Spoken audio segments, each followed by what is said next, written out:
Wow. We hit 9,000 subscribers. It's so awesome. It's so humbling. And I appreciate all of you being here. This is I'll get it out. I'm a little rusty. It's been a couple of days since I've been live. But by the power of YouTube, the LTL podcast is back in full force. It's Saturday night. Gosh, we're already in September. Can you believe that? We are already in September. It's crazy to think up here in the Northeast, possibly in 2 months, we may have snow here. That's crazy to think that. This year is completely flown by. I mean, I feel like I just haven't had a summer. Well, that's because I've been literally at my job every single day of the week for the past 4 months. I don't like that. But how's everybody doing? It's an amazing Saturday night. I'm so glad that you all could jump in here and join the LTL podcast. I feel the love in the room, and it's nice to see the chat filling in. And I hope we can get a banger of a show tonight. It'd be really great to just really fill in here and bang one out tonight. I've needed this. I've definitely needed this. It's been a rough 4 or 5 months for me personally. And I'm a little bit in a low point right now. I did a lot of stress eating today. I have a full belly right now. I did a lot of stress eating. The last couple of weeks have been very chaotic in my life. I'm okay though. I'm okay. I'm managing through it, but I'm going to have to make some major life decisions soon that may have some heavy implications on what happens. I'm okay. I'm good. Everything's good. It just may change my situation a little bit, but LTL podcast will always be here. And it's so great to see all the channel members in this room, because without all of you, and I say this all the time, LTL podcast would not be what it is. You are the voices of LTL podcast. You are the ones that put the time in to come here and spend a couple of hours, each night when we do these live streams, and, get to bond, get to know. I know all of you. I mean, I know the names. I see the names all the time. I don't know you personally. I know some of you personally, but I know the names and I recognize the names, and the names always stick with me. And I think about all of you. I do. I generally do. I think about all of you. Danielle, I know, has been in the hospital. She's had some problems with her leg. She had a broken leg. And Danielle, I'm hoping you feel better soon, because I know it's been a rough one for you. And I do. I watch the chat and I know what's going on. Carrie H, I see in here all the time. DJ's in here, rising from the ashes. Diana's here, always here to support. You're all here. All my channel mods, my members. Victorine's always in here and first. Dina's in here. Just Debbie's over here hanging out. I just saw tonight Kelly D has become a member. She's come back to the channel. Thank you. It's nice seeing you back here in the chat. We're all here to support. We're all here to be part of this awesome community. And there's just so many big things that I want for LTL podcast, but it's been a slow process. This is not easy. True crime is hard, and some channels get that reach and some channels don't. And I feel like it's a shame, because I feel like some of these small creators put out some really great stuff, and to get that reach, it's hard. We climb tooth and nail to get to through this algorithm and figure it out. It can be stressful at times, especially where I want LTL to go. I want this channel to blow up. I want it to be one of the best podcasts on YouTube. I can have that dream. We can put in the work. We can try. I won't quit. I'll keep pushing forward. And it's nice to see everybody here in support. It's really great. It really feels good. Especially the last 4 or 5 months of my life has been pretty shitty, to be honest with you. And I've hit a lot of it. I've hit a lot of it on air, but I'm getting tired. I'm getting worn out. And I may soon have to make some life choices. I'm not getting younger.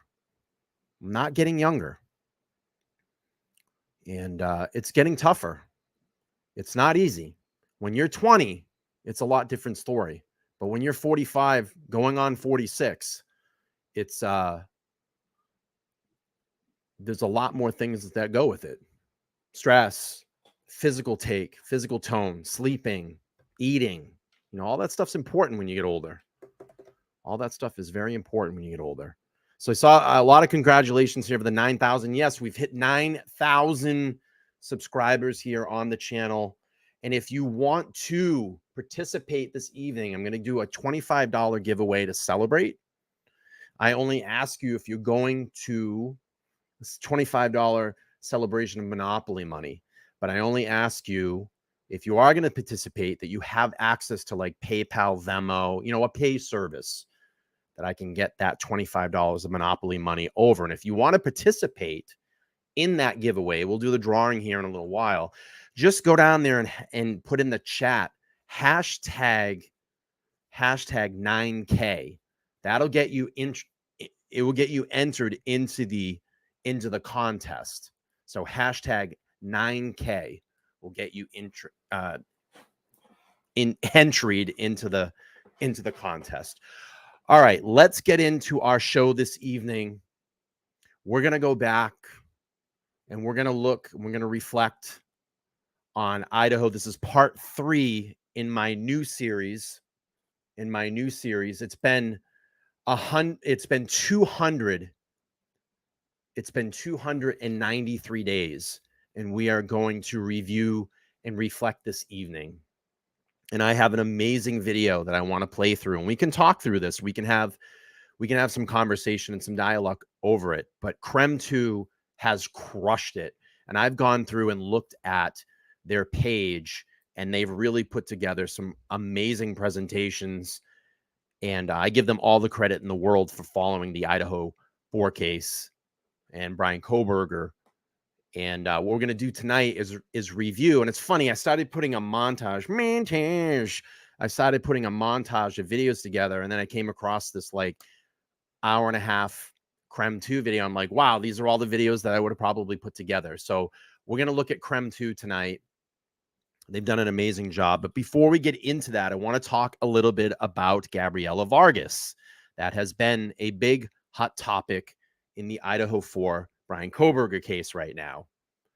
And there has been a lot of chatter through, news articles, Reddit, YouTube, conspiracy channels of the FBI going to visit her after her said testimony talking about the IgG and DNA information when they had the hearing and they had all those experts that come up for the defense and talk about DNA and IgG.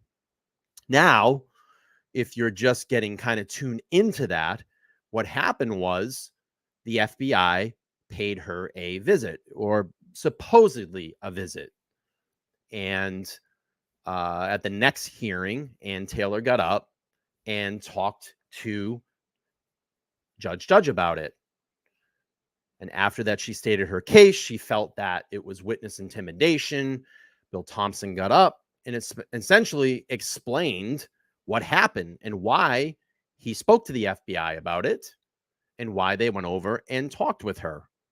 So, while the defense counsel, and I'll make a statement here, while the defense counsel may portray this as harassment, we should think and refrain from accepting the characterization outright. Such tactics like these are sent out from the defense. That's their job. That's their job, to defend their client. And their attempt to obscure facts, to obscure the whole truth in this, while swaying public opinion. This is what this has all been about. What has Ann Taylor been doing? What has Bryan Kohberger's defense team been doing? They're trying to sway public opinion. They're trying to make the DNA evidence go away. They're trying to say that he was just driving around with no particular place to go, that he has no alibi, no people or place that he was at that night. He just likes to take long drives. Just likes to drive around. These long drives, driving around. Driving around. That's all he did that night. Now, my friends, is the evidence starting to add up in this case? And I've said this all along. I call it the O.J. Simpson defense. And I find it funny. Once I started saying that, what did everybody start saying on their channels? What did all the mainstream media start saying? Are you watching LTL podcast? Are you taking my material? Do you wait for my tiles to go up and then wait to see what specific topic I talk about that night so you can do your streams? Piggyback what I'm doing? Looking back? Part 1, part 2, part 3, part 4. We're going to look back tonight. We know where that started. That started here on LTL podcast. So I challenge the creators to come up with something new, something inventive, something ingenious that can entice a crowd to watch. But I digress on that, my friends. I digress on that. But we'll go back to that O.J. Simpson defense. What is Ann Taylor doing? She's attacking the DNA evidence. She's attacking the prosecution. You know, they're hiding things. She's attacking the police procedures. They're attacking the way that the evidence was collected. They're trying to get their own experts up on the stand to trash and make this DNA, the evidence, go away. But the bottom line is this. The bottom line is this, my friends. At the end of the day, she's going to have to explain how Bryan Kohberger's DNA ended up on that knife sheet snap, next to, near, around, whatever it is at this point. 2 dead victims. 4 people dead in that house. And if you don't think that a K-bar knife within 9 minutes, 16 minutes, 13 minutes, 10 minutes, 5 minutes, whatever it is, cannot do the damage to take out 4 people, you're only kidding yourself. One person can do it with that blade. One person can do it. We've showed DJ's video of you've seen it, the DJ's video on his channel, what a K-bar knife can do. I've played the Saving Private Ryan part of how it slips in just like butter. So let's play this here from Law and Crime Network. There are a lot of tools that are available in GEDmatch. These tools allow you to make comparisons of 2 or more people and how they relate to each other and share DNA. A genetic genealogy expert for accused murderer Bryan Kohberger claims she received a visit from the FBI after testifying in court for him. That has Kohberger's lawyers asking questions. Thanks for joining us here on Law and Crime. I'm Anjanette Levy. Gabriela Vargas is one of several experts in genetic genealogy that Bryan Kohberger's lawyers have hired to advise them. Kohberger's lawyers want to see the genetic genealogy information the FBI used to ID their client as a suspect. I'm refreshed. The state says it's a tip and they shouldn't have to turn it over. This is just a short portion of Vargas's testimony from about 2 weeks ago. Those matches that are revealed are only matches that are happening. We know where they come from. Believe me, Jessica, we know where it comes from. Members, I've been saying that forever. I did looking back streams in April, and other creators continue to still do looking back streams. Looking back.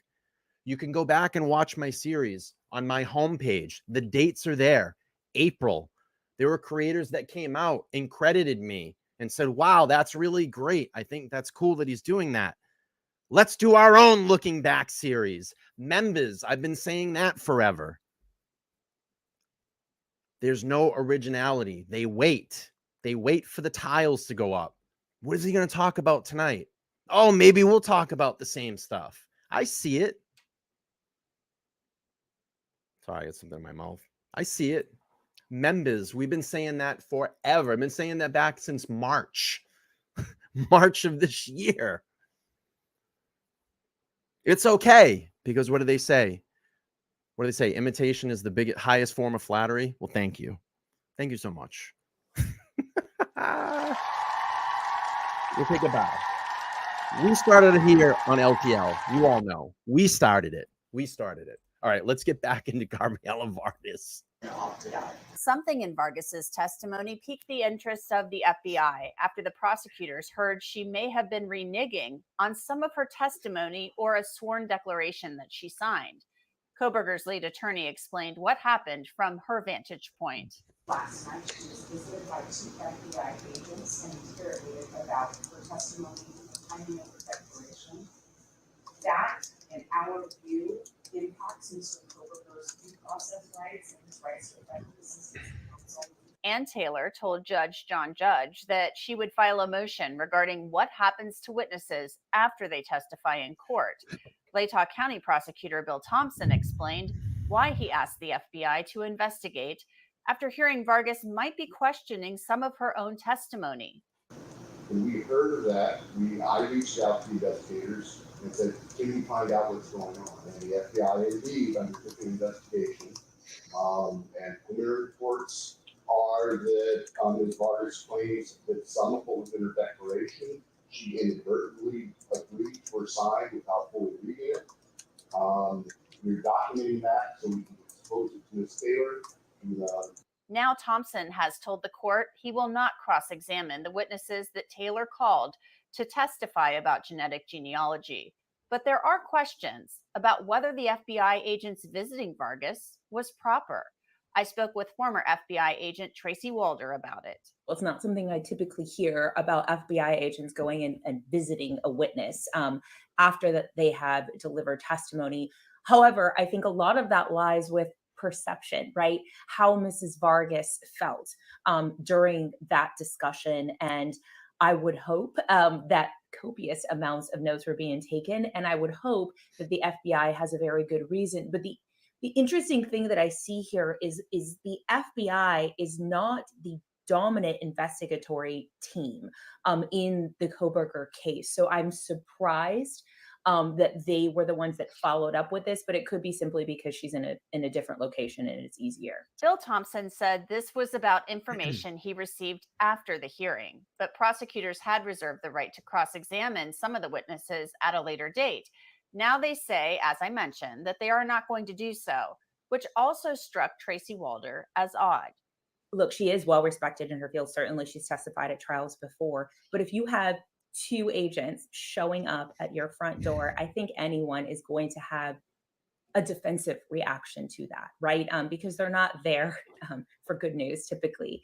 And so I do think it would have been much better had Ann Taylor had someone from the defense team accompanying her to a local FBI office for this interview to take place, because I think that just would have been much more comfortable all around versus someone basically surprising you in your home. And there's a reason that we do that, right? Is to catch people off of their guard. And so I think that might be some of the issue at play here. And I hate to go back to perception because it's so nebulous, but I think that's part of the problem. FBI agents do not typically record interviews or wear body-worn cameras. It's not clear whether that happened in this case or whether the agents simply took notes about the meeting with Vargas. The prosecution has filed information related to that under seal with the court, so the public cannot see it. Bryan Kohberger has pleaded not guilty to the murders of Maddie Mogan, Kaylee Gonsalves, Ethan Chapin, and Xana Kernodle last November. A trial date has not yet been set. Kohberger remains in the Latah County Jail, where he is held without bail. His attorneys are asking the court to dismiss the indictment charging him with murder. They also plan to ask the judge to strike the death penalty from the case. Yeah. For Law and Crime, I'm Anjanette Levy. So here's what I have to say about that. And I wrote a note. I wrote some notes here. I'm going to read from my notes. So the defense team presented 2 IGG experts who essentially conveyed the same information. They talked about exactly the same information. However, it's notable that one of them, which is Vargas, was approached by the FBI. Okay, so we know that. So we just heard, and we've been talking about it. But maybe, just maybe, and you can look it up because there's talk about it out there, that Vargas was recanting statements that she made on the stand. I think it was via a Facebook group or some chat. So naturally, when this information got back to Bill Thompson, Thompson sent or said something to the FBI. They went over and investigated. Now, I'm going to kind of scold Thompson a little bit here. Probably what he should have done was brought this into a hearing or brought it into the hearing, because this would have nixed all the bullshit that's going on around this right now. Bring it into the hearing, stand up in court, look at Judge, and say, look, Judge, there is evidence out there, or there has been some questions surrounding Vargas's testimony, that she was recanting some of her statements that she said on the stand. Is there a possibility that we can send someone over there to investigate, or whatever? I'm just speaking in layman terms here. I don't know all the court ordered stuff or the court what's the word I'm looking for? The procedures. But this should have been brought into court. I think it should have been put on the record until after the fact. So that's the only thing that I would get on Thompson about this, if that did happen, that he should have brought this in, put it on the record, had Judge hear it, and then have Judge make a determination as to what happens afterwards. So I'll play fair on this, because everybody goes, you're the prosecution. Well, yeah, because I think the evidence is pretty strong against Kohberger, even though he is innocent until proven guilty. But that's how I feel about that particular situation. So we will move on. By the way, I'm going to do a giveaway this evening. If you want to get into the giveaway, it's going to be a $25 cash Monopoly prize. You can put down there hashtag 9K. Hashtag 9K will get you entered into. I just ask if you have like a PayPal or a Venmo, Cash App, something like that I can do the paid out after the contest. And what we'll do is have you email me. I'll vet you in a certain way to make sure it is you, and then we'll get your prize paid. All right, let's go on to this Creme 2 video first. But what I want to do before I get into the Creme 2 video, I have a video from Cuomo, not particularly my most favorite person in the world, but he brought up when Kohberger was arrested, and says Kohberger was shocked. And this was, I believe, the first public defender that Kohberger had. Your sense of the man and in the context of the situation? The man is an intelligent man, Bryan. He was easy to talk to. He was aware of the situation. Really, it was a great conversation that we had, given the circumstances of everything involved. You say that he told you he was shocked that he was arrested. How so and why? I believe he was shocked by the moment that the police broke his door down, had guns in his face. He was unaware that was going to happen, and he was really shocked by the arrest. He wasn't expecting it, obviously. To be clear, you drafted a statement with and for your then client, the accused, in which he said, "I will be exonerated." Those were not your words, but do you agree with his assessment? I agree. That's what he had said to me, that he believed that he would be exonerated, which I believe implicitly that he was innocent of the crimes. Now that is we're both lawyers. You're just a better one. I don't know about that. I do. Your zealous representation responsibility is to do everything you can to advance his cause under law. That's zealous representation. You do not have to say you believe he is innocent. You can say he's not guilty of the charges. They can't make the case. I think that they're speaking out of school. I don't think they have what they think. There's a whole range of qualifying statements. But innocent is something else. Innocent is that you believe he did not do this. Do I have it accurate? Well, I don't want to put those words in my mouth. He said he was eager to be exonerated, which I believed him to mean that he believed he was innocent. I wasn't judging yes, the of course. case at that point in time. I didn't have the affidavit of probable cause. I knew none of the. That is the most crack smoking statement I have ever heard in my entire life. I'm eager to be exonerated. No. Most people would say, I didn't do this. I'm innocent. I wasn't there. I have nothing to do with this. I don't know what you're talking about. I'm eager to be exonerated. Okay. The facts, and I didn't ask Bryan about any of the facts or circumstances surrounding the case either. Okay, that is very important, and I apologize because I have been slapping you around for making such a heady assessment so early in the case. But now that we put out the statement and you're saying, no, this is what he told you, and that was your takeaway about it. Me, that sounds like I'm going to help my attorney try to get me out on all these fucking technicalities because we know that the evidence is going to completely stack up against me.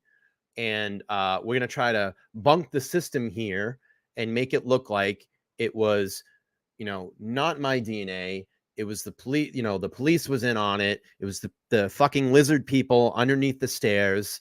It was the cartel that came down from UFOs and dropped space coke all over the house and caused all of this. That's what I see as I'm eager to be exonerated.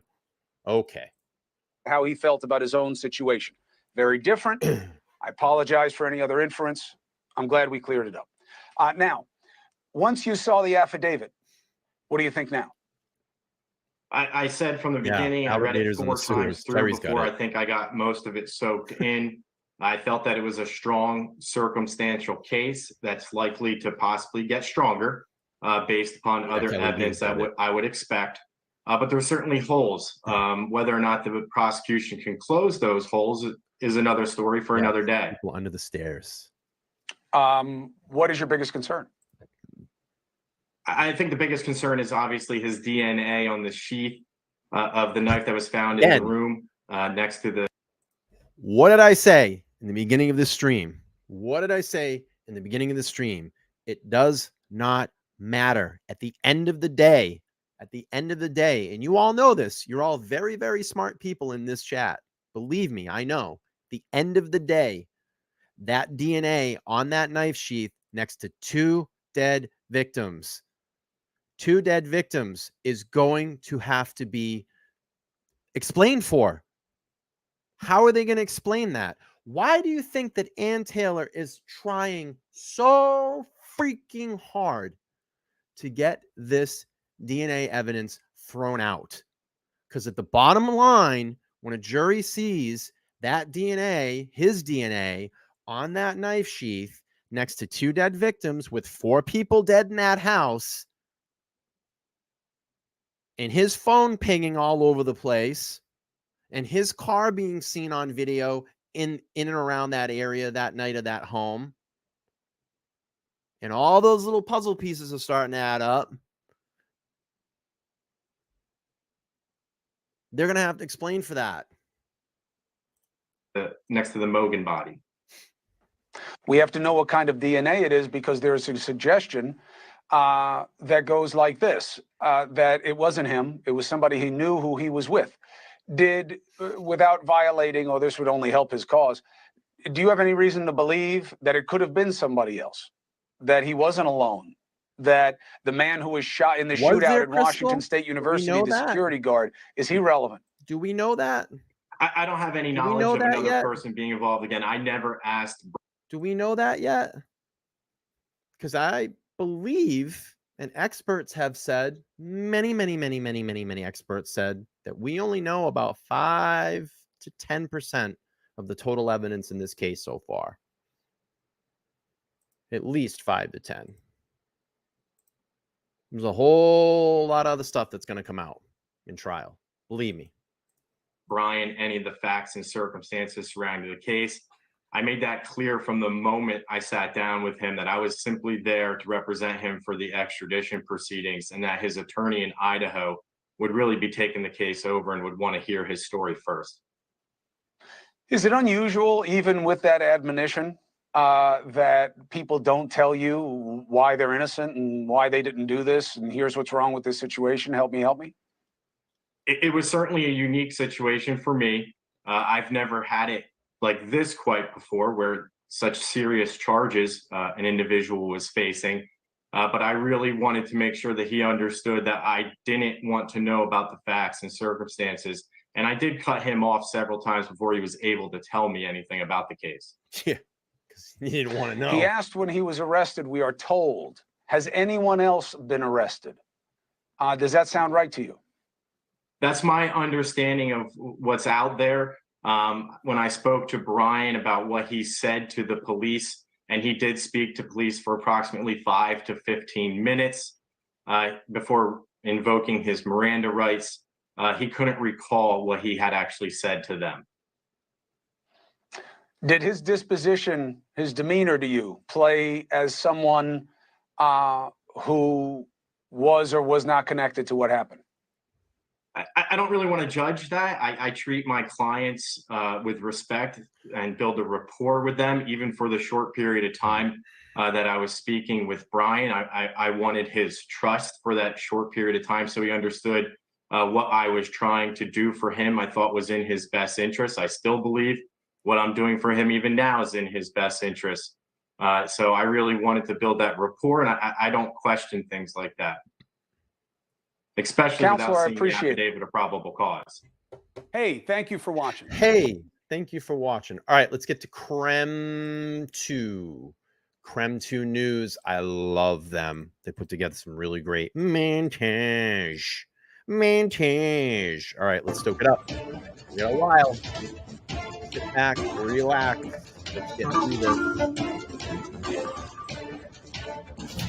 We never lost faith that this case would be solved. A shocking arrest today made on the other side of the country after the quadruple murder. Basil's checking in with a 199. Says congratulations on 9K subs and on to the big 10,000.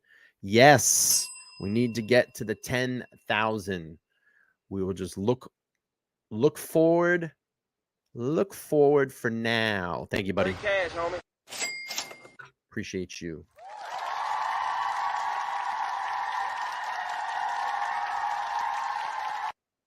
All right, let's play Creme 2. December 30th, 2022. Bryan Kohberger, suspect number 1, is arrested. Murder of 4 University of Idaho students last month. Police now believe a current WSU grad student is responsible for the murders. This is not the end of this investigation. In fact, this is a new beginning. Tonight, what we know about the man police believe stabbed and killed the students as they slept inside their off-campus home. I'm just kind of dumbfounded, that this could be going on right here. And a community. Let me just check in here. Crime Sleuthin says, LTL Podcast, love your channel. A law firm is coming to mine Wednesday to answer all things Kohberger. You're invited to the panel if you are able. Would you be interested in questions? Would you be interested in your questions for them? Unfortunately, Crime, I appreciate the invitation. I just wouldn't be able to swing it on Wednesday as I have work. But if you want, you can reach out to me. Maybe we can make something happen. Just reach out to me. Let's Talk Live Podcast at gmail.com. And maybe we can schedule something in the future, do a hangout or something like that. Absolutely. That'd be really cool. I got Kelly P. She's using her 1 month. She's been a member for 1 month. I appreciate you, Kelly. She says, thank you so much for the quality channel. Thank you. We try to keep things real. We try to keep things grounded. Some things people will agree with me. Some things people will not. I can be stern. I can be outspoken. I can be nice. I can be not so nice. That's what we do here on LTL. LTL, baby. Thank you so much. Kelly, for being a member. A member. All right, let's play this here. Community shocked to find out a possible murderer was living Got just a a few doors long down. while to go Tonight, we tonight. bring you complete team Strapping, coverage kids. right here on Creme 2. There's a pending case now in court, and I and my office and the investigators have to live with the restrictions that our Supreme Court places on pretrial publicity. That said, I promise you we will share with you through the court process or otherwise whatever we are allowed to. The Latah County prosecutor explaining the next steps in the quadruple murder investigation of 4 University of Idaho students following a breaking arrest on the other side of the country overnight. Good evening, and thank you for joining us for Creme News at 6. I'm Mark Hanrahan. It's good to have you here. I'm Whitney Ward. Those murders and the investigation to find the killer drew national, even international attention. Tonight, police say they are one step closer, though, to closing this case. Pennsylvania State Police arrested 28-year-old Bryan Kohberger early this morning. He is now being held for extradition back to Idaho on first-degree murder charges. That arrest warrant was filed yesterday by the Moscow Police Department and the Latah County Prosecutor's Office. Kohberger is also charged with felony burglary in Idaho. Again, he was arrested across the country in Monroe County, Pennsylvania, overnight. It has been just over 6 weeks since the murders in the off-campus home. In the dead of the night, the students were found in their home on King Road, just steps away from the University of Idaho campus. The bodies of Madison Mogan, Kaylee Gonzalez, Xana Kernodle, and Ethan Chapin were found on Sunday, November 13th. Then for 6 weeks, police have been extremely tight-lipped about the investigation. We know now the victims were found stabbed in their beds. Autopsies showed all 4 were likely asleep during the deadly attacks, although some of the victims did have defensive wounds, indicating at least some of them may have woken up and tried to fight back. From that very first day, though, this crime rocked the entire Moscow community and beyond. We bring you team coverage tonight. Our Janelle Finch has been reading up on what we know about the suspect. Nathan Hyun is in Coeur d'Alene tonight, where a memorial service was held for 2 of the victims, Kaylee Gonzalez and Madison Mogan. See, even he pronounced it Coeur d'Alene. I said that. Everyone's like, no, it's Coeur d'Alene. Is it Coeur d'Alene or Coeur d'Alene? I was saying Coeur d'Alene, but someone was saying Coeur d'Alene the other night. I don't know. Am I wrong? Is he wrong? Are we all wrong? Maybe we are. Maybe we're not. Again. First, though, we begin with Shannon Mowdy, who traveled to Moscow for that press conference with police today. She has a breakdown now from local law enforcement and what they had to say about today's arrest. Not a lot of information coming out in that afternoon press conference today. And we have learned that a lot of what is being held back is because of Idaho law and the fact that suspect Bryan Kohberger is still in custody in Pennsylvania tonight. I can tell you, for a lot of law enforcement, it was a fairly sleepless couple of days with as we were leading up to everything that we were doing.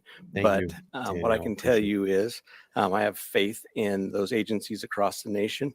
I have faith in our officers. I have faith in the FBI. A day of mixed emotions in Moscow. Sad to be here, but happy to be here at the same time. As law enforcement confirmed the arrest of the man suspected of killing 4 University of Idaho students on November 13th. A criminal complaint was filed yesterday here in Latah County, charging the defendant, Mr. Kohberger, with 4 counts of first-degree murder, in addition to felony burglary, which involves entering the residence with the intent to commit the crime of murder. Under Idaho law, the details of what led police to Bryan Kohberger are sealed in a probable cause affidavit, which won't be released until he's served an arrest warrant in Latah County. In Pullman, police searched a Washington State University student apartment. Let's get to this real quick. AJ says, using her 1-month membership highlight. Appreciate you, AJ. It's an awful summer for me too. So glad to see you. I'm glad to see you. I'm glad that you're here hanging out tonight on this Saturday night on LTL. Thank you so much. Connected to Kohberger. So we are still looking for all pieces of evidence, but we are still looking for the weapon. And I will say that we have found an Elantra. Though Moscow Police Chief James Fry wouldn't comment on Kohberger's connection to the Hyundai Elantra, the 4 victims, or what led to his becoming a suspect. That information is in the sealed court documents. Kohberger's extradition hearing is set for January 3rd. Moscow police tell Creme 2 that process could take weeks or months. For years. Chief Fry says this isn't the end of the investigation. They now want tips related to Kohberger. I would say anything and everything. As we've said all along, we know what tips we're looking for. We will take those tips. As the mystery in Moscow enters a new beginning. While we cannot bring back Maddie, Kaylee, Zaina, and Ethan, we can thoughtfully and purposefully carry their legacy forward in the work that we do. We have also learned that the cleanup operation that started at the King Road home Friday morning has been put on hold. Chief Fry says that was at the request of the courts. In Moscow, Shannon Mowdy, Krem 2 News. A suspect named and arrested in this investigation is certainly a major break in the case. Bryan Kohberger is now charged for 4 murders near the University of Idaho last month. Krem 2's Janelle Finch is joining us now in the Krem 2 newsroom with what we know about the suspect. Officials say the person responsible for the deaths of 4 University of Idaho students may be Bryan Kohberger. Since Bryan Kohberger's arrest this morning, we've learned he lived and went to school just a short drive from the crime scene. Moscow Police Chief James Fry confirmed Kohberger is a graduate student at Washington State University. Donna G checking in, saying, so thankful for you and your channel, Bryan. Well, thank you for being here. I appreciate you being here tonight. If everybody's just jumping into the room right now, we've started a new series. This is part 3, and it has been 293 days since that fateful night in November. And we're doing a review and reflecting back. And right now in this part, Bryan Kohberger is named as suspect number 1. University and a Pullman resident. This afternoon, WSU shared a statement following Kohberger's arrest. A quote from WSU Chancellor Elizabeth Chilton reads in part, "This horrific act has shaken everyone in the Palouse region. We will long feel the loss of these young people in the Moscow-Pullman community and hope the announcement today will be a step toward healing." Krem 2 located Kohberger's apartment building in Pullman. Today, crime tape was up around the complex and police were speaking to neighbors. We spoke to one of the people living here. He says it's disturbing to think he could have been living near someone capable of committing these crimes. I'm just kind of dumbfounded, that this could be going on right here, or somebody could be conspiring for to I do don't something remember like any that of these right here. interviews. WSU officials say Kohberger completed 1 semester of the criminal justice program as a PhD student. Kohberger previously attended a private university out of Center Valley, Pennsylvania, where he received a master's degree in criminal justice. He is originally from Albrightsville, Pennsylvania, roughly a 40-minute drive from where he was arrested today. An Idaho appearance from the suspect may not happen for some time, as officials work through the technicalities of an out-of-state arrest. In the meantime, Moscow police are continuing to ask for tips and for patience as they move forward in this new beginning of the investigation. In the newsroom, Janelle Finch, Krem 2 News. All right, Janelle, thank you. And as we work to bring you more to every story, we are getting reaction also from the community about this arrest. Bryan Kohberger has been a teacher's assistant and a graduate student in the criminology program at Washington State University in Pullman, just an 8-mile drive from Moscow. Our sister station in Boise sat down with a WSU journalism professor, Matt Lovelace, about the situation at Washington State and the thought that a teacher and a student from the area is now accused in the killing of 4 students.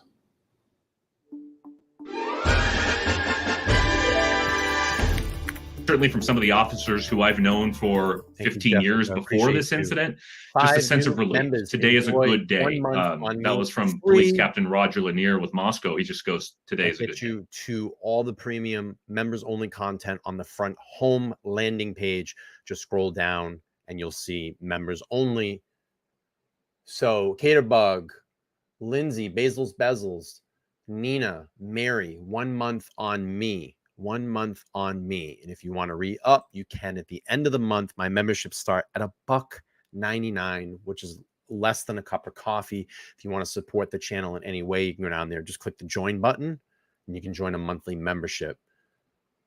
If I can just ask everybody right now, there's 88 people watching. If you haven't smashed that like button already, I really would appreciate it.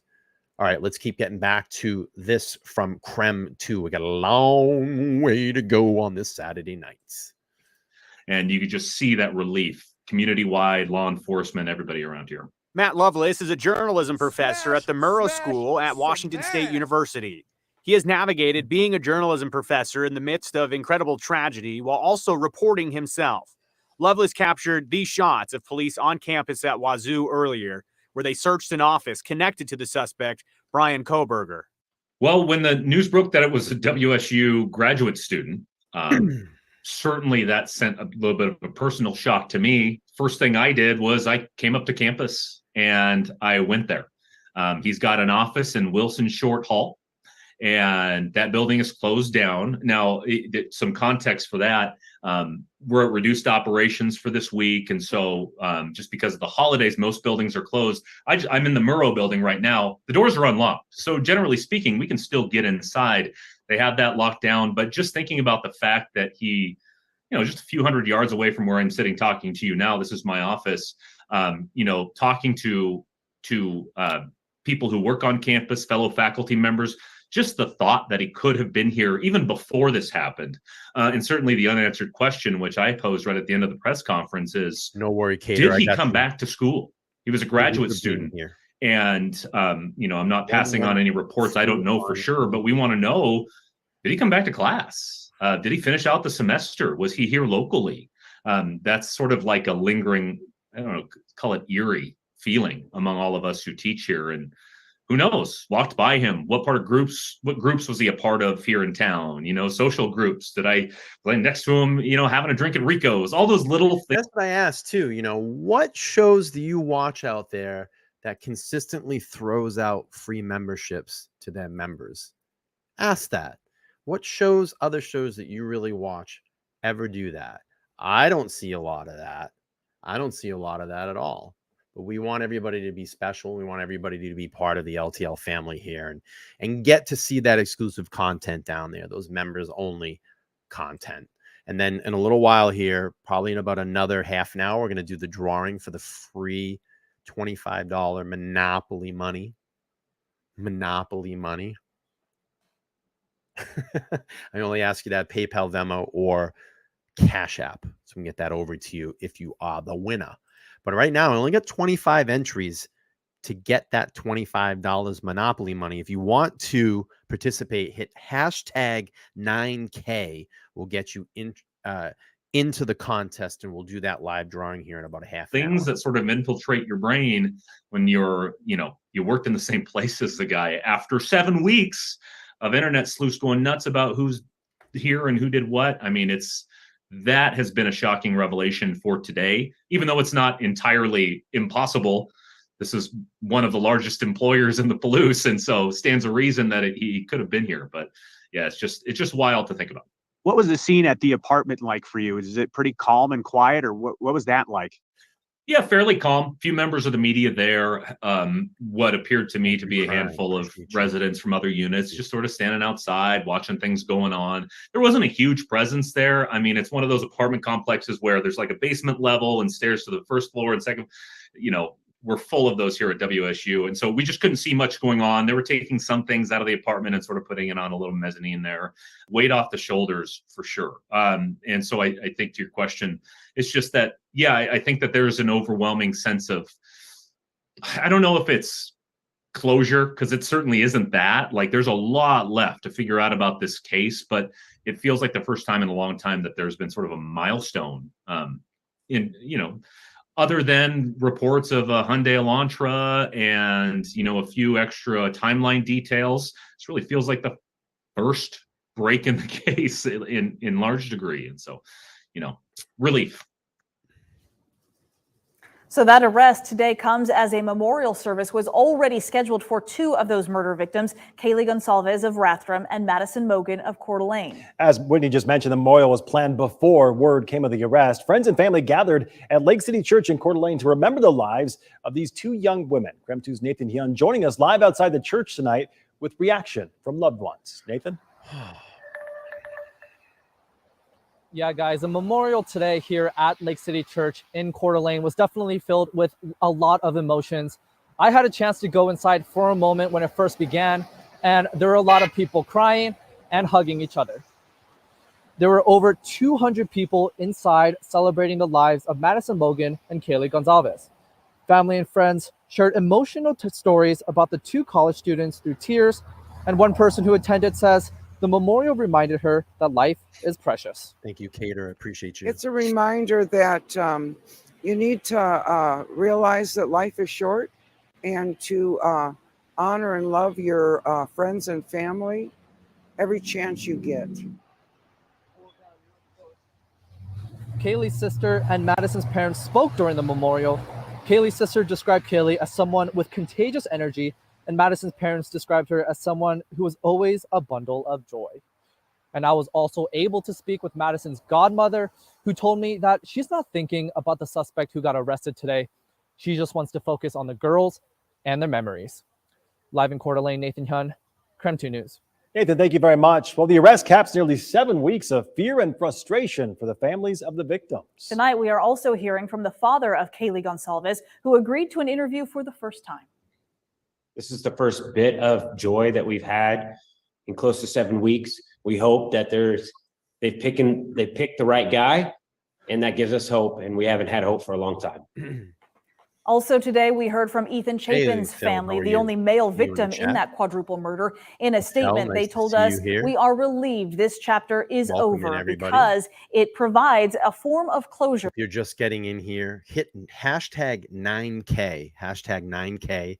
That will get you into our 9K giveaway. It sounds so good, huh? 9K giveaway. Hashtag 9K. All I ask is if you have like a PayPal, a Venmo, or a Cash App, and we'll get that $25 Monopoly prize money over to you. I'm also on IG if you're not following me at ltl.podcast. So that's ltl.podcast. You can follow me over there. I've started the LTL Podcast Instagram account. They said, however, it doesn't alter the outcome or alleviate the pain. We miss Ethan, and our family is forever changed. Over the last 7 weeks, we stood by the Moscow Police Department, FBI, and Idaho State Police. They said they were confident that they would solve this crime. So when we received the phone call last night, we congratulated them for their diligent work and service. They continued saying, quote, "We remain grateful to the University of Idaho and the Sigma Chi fraternity for their ongoing support. We also appreciate the outpouring of kind words from so many others, which we'll need as we enter the next chapter of this nightmare." Today, we marvel at the continued stories about Ethan and the lives that he touched in his short 20 years. If we all lived and loved as Ethan did, the world would be a better place. We also heard from Ethan's family in the very first week after those murders. At the time, they said they wanted the world to know they would remember Ethan as an outstanding young man and the light of their life. He's the kind of kid that everybody wanted to be around. You know, he was just a good kid. He was a good kid. That kind to all. Didn't deserve what happened. No. Ethan had a twin brother and a sister who were all attending the University of Idaho. His parents had just visited all three of them the week before they were killed for Parents' Weekend. They said they are grateful for those last few days. And as we pulled out of Moscow, we literally were like, we've done it. We've literally done it as parents. We've created 3 incredible humans that will go on. So we will not let this Shell with a sink us $9.99. or sink our kids.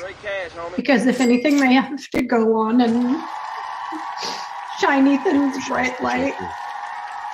This is the first bit of joy that we've had in close to 7 weeks. A sense of relief for the families of 4 murdered University of Idaho students. 7 weeks after the crime, the man accused of the killings will be in court tomorrow. Experts weigh in on what the process for getting him back to Idaho will look like. My opinion on it is that he will likely be transported back to Idaho as soon as possible. I would think very likely it's going to be sometime this week. Tonight, we have continuing coverage into what we know about the man accused of these brutal murders. Bryan Kohberger is scheduled to appear in Pennsylvania court tomorrow, where he's expected to waive his extradition hearing. But what does that mean in the overall process of getting Kohberger back to Idaho? I sat down with a criminal justice professor from Sacramento State University this afternoon to break down what lies ahead for the suspected Moscow murderer. We know from our sister station in Pennsylvania, Bryan Kohberger is behind bars at the Monroe County Correctional Facility. Officials brought him here after he was arrested early Friday morning. And here is where he'll stay until his appearance in a Pennsylvania court Tuesday. where his attorney shared he's planning to waive his extradition hearing. Basically, all that means is that he is not planning Good to luck, fight Brittany. his transport back to Idaho. So he essentially will accept that transport back to Idaho.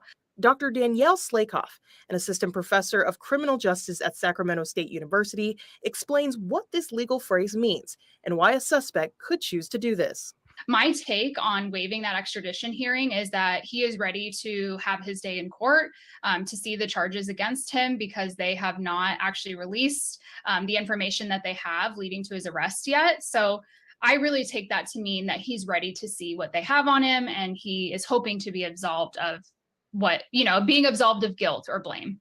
In addition to sharing a plan to waive extradition, this weekend, Kohberger's attorney shared a statement on behalf of his client. He says, quote, Mr. Kohberger is eager to be exonerated of these charges and looks forward to resolving these matters as promptly as possible. Dr. Slakoff says the use of exonerated in the statement jumped out at her. When someone's exonerated, generally that means they've already been convicted and sentenced. So it is an interesting choice of words by him, reportedly, that he used the word exonerated. She says she's surprised he didn't use the word acquitted. It's possible he could have said, I'm looking forward to being acquitted, which means being found not guilty. In a court of law, suspects are presumed innocent until proven otherwise.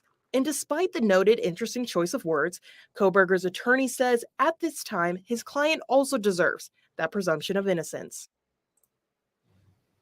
Bryan Kohberger is expected to appear in Pennsylvania court tomorrow at 3:30 p.m. Eastern Time, which is 12:30 p.m. our time. Following that hearing, he will be transported to Idaho as early as this week. There, he'll face the first-degree murder and felony burglary charges against him. Now, Kohberger's family and lawyer issued a statement on his arrest. The statement from the family reads in part, quote, first and foremost, we care deeply for the 4 families who have lost their precious children. There are no words that can adequately express the sadness we feel, and we pray each day for them. We will continue to let the legal process unfold, and as a family, we will love and support our son and brother. That's end quote. Kohberger's family says that they are fully cooperating with law enforcement in this investigation. Looking back at the investigation, many were frustrated. When no suspects were named in the first days and then weeks, many felt police were hardly releasing any information to the public. Now, with the suspect behind bars, our Team Fam takes a look back at how we got here. I appreciate you. On the night of Saturday, November 12th, Madison Moken, Kaylee Consalves, Ethan Chapin, and Xana Kernodle went out in Moscow. Their roommates returned to their home around 1 a.m. on the 13th. Then around 1:45, Ethan and Xana returned from a party at the Sigma Chi fraternity that Ethan was a member of. About 10 minutes later, Madison and Kaylee got back to the house after going out to a bar and stopping by a food truck on the way home. 10 hours later, right before noon, a call to 911 reporting an unconscious person in the house. That call from a cell phone belonging to one of the surviving roommates. In the week that followed, we learned key details about their death. All had been stabbed, apparently while they slept, with the same fixed blade knife, and police didn't know who did it. It was almost 3 weeks before the next major development. On December 7th, police said they wanted to find a white Hyundai Elantra that was seen near the home around the time of the murders. Fast forward to today, and finally an arrest on the other side of the country. Tonight, we're also hearing from those who knew Kohberger. Our sister station in Pennsylvania spoke to one woman who says she grew up with him and knows him personally. For people like Casey Arntz, the news of the arrest hit close to home. Her mom calling to break the news. She said the person they arrested was Bryan Kohberger, and immediately I freaked out naturally. I went back inside work and I called about 8 of my friends. Now, I've never seen this interview. Have you all seen this interview? I've never seen this. Because it was terrifying. It was a shock because there's literally 7 billion people in this world, and I know him. I was friends with him. Like, that's terrifying. Arntz lives in Virginia Beach, but grew up in the Poconos and attended Pleasant Valley High. Fuck me dead. He looks like, look at his fucking eyes. Arntz lives. Look at how crazy he looks, dude. Super, super intense. Super, super intense. Like, fuck. in Virginia Beach, but grew up in the Poconos and attended Pleasant Valley High School. She shared that she became friends with Bryan Kohberger through her younger brother during their time in school. Arndt says she hopes his arrest will help shed more light on the case for the sake of the 4 students' families. Cuffed and wearing No, the speedy trial. So Cater says, I go back and forth on the speedy trial. I wonder if they really wanted a speedy trial and Ann Taylor wanted to give him a reality check, or if they just waited to get all the information they could be waiving.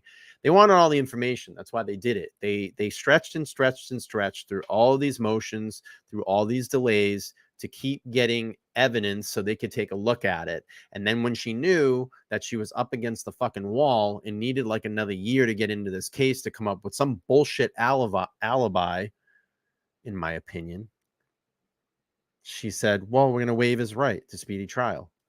And they have every right to do that. But I don't know if it's me and I'm up against a quadruple homicide and I'm supposed to be giving my alibi and I have a good, crisp, clean alibi instead of fucking I'm just driving around. I would be like, I was with Bill, I was with Doug, I was with Mary, I was with Kelly, we were here. Here's my receipt from the burgers that we got. At 3 a.m., I was at Mary's house in her bed with my phone off, laying next to her, whatever, dude. Anyway, any crisp alibi, because I'm going to tell you, if I'm knowing that I'm facing the firing squad, I sure as hell, if I had a crisp alibi, would be up there right away going, yeah, when can I make that statement? I was with Bill, Susie, whatever, getting a burger somewhere, hanging out with Kelly, doing the nasty, whatever. But we didn't get that. We're just driving around. That's all we were doing. At late night, he likes to just go for long drives. Long drive. That's it. Just long drives. Dale Garb, the man accused of killing 4 University of Idaho students, was led into a Pennsylvania courtroom today. Now investigators say they'll work to quickly get him back to Idaho to face charges. Oh, crime. I'd be putting out all the So we're going to do our best today to talk about what phase we are currently in the investigation. And it has entered a new phase with the waiver for extradition. Plus, newly released body camera footage shows the car investigators were searching for with the suspect behind the wheel. We have chilling new details of when the car was registered in Washington. Tonight, we speak with an expert on what this all means and the next steps in the prosecution of this case. In many cases, it takes years, and that's because investigations continue throughout after an individual is charged. Our team coverage of the murders in Moscow continues tonight. Arrangements currently are being made to deliver Kohberger back to Idaho, where he can have continued due process and face these charges. 28-year-old Bryan Kohberger has waived his extradition, which means he'll be brought to Idaho to face 4 murder charges and 1 burglary charge. A WSU criminology graduate student is accused of killing the 4 students in their off-campus home a little more than 7 weeks ago. Carrie, we bring you so complete much. team coverage tonight. Our Janelle Finch has more on what happened in the courtroom today as the suspect faced a judge. Nicole Hernandez breaks down new body camera footage of the suspect behind the wheel of a white Hyundai Elantra. Shannon Mowdy spoke with Eastern Washington's prosecuting attorney on the process of prosecuting such a case of this magnitude. And finally, Amanda Rowley is... All right, let's do some recognition here. Thank you so much for joining the team. You all are rock stars. I appreciate it. Listen, I have a contest. If you want to be entered into the contest, I'm going to do the drawing in about 15 minutes. Hashtag 9K will get you into the contest for $25 of Monopoly money. We're going to do a 9K giveaway tonight. You all know what Monopoly money means. All right, let's play this. Is taking a look into questions that we still have about the case. But first, we want to head down to Moscow, where according to police, the suspect has 10 days to be brought to Idaho. So that means he could be here as soon as tomorrow or the end of next week. Our Kyle Simchuk joining us live in Moscow tonight as we wait for his arrival. Kyle? Well, Kohberger's new home will be at the Latah County Jail right behind me once he's brought back to Moscow. But of course, the 28-year-old still thousands of miles in Pennsylvania. And Mark, as you mentioned, he could be brought back as early as tomorrow, but a judge says that extradition will happen within at least 10 days. So the big question now is how and when will Kohberger be brought back? Authorities tonight telling KREM 2 News that they're keeping that information a secret, citing security concerns.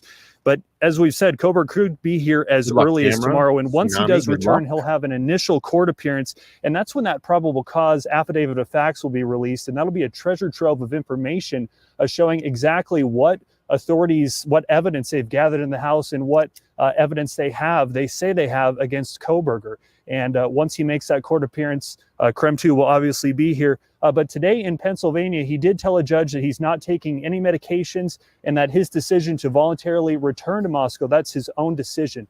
So we'll certainly be keeping an eye on when he returns. Send it back to you. Kyle, live in Moscow tonight. Kyle, thank you very much. And today, Bryan Kohberger, the man suspected of killing 4 University of Idaho students, made his first court appearance. Kohberger and his attorney appeared before a judge at the Monroe County Courthouse. KREM 2's Janelle Finch joining us live in the studio tonight to tell us more about what happened in the courtroom and what's next for the suspected killer. Janelle? Mark, since Kohberger was identified as a suspect in the Moscow murder investigation, the world has been watching for his next move. Today, he appeared in Pennsylvania court, where he waived his extradition hearing. Now begins the process of getting Kohberger to Idaho. Bryan Kohberger, donning a bulletproof vest under a red jail jumpsuit, walked into the Monroe County Courthouse today. Here, he and his attorneys stood in front of a judge and waived his extradition. Doing this puts the wheels in motion to get Kohberger to Idaho, where he'll face first-degree murder and burglary charges. WNEP, our sister station in Pennsylvania, was in the courtroom where no cameras were allowed. They report every seat was filled, and Kohberger's family was in the front row. A CBS News correspondent says Kohberger remained stoic and calm, while his mother and sister sobbed through the hearing. Following his first courtroom appearance, Pennsylvania State Police hosted a press conference to share more details on Kohberger's arrest.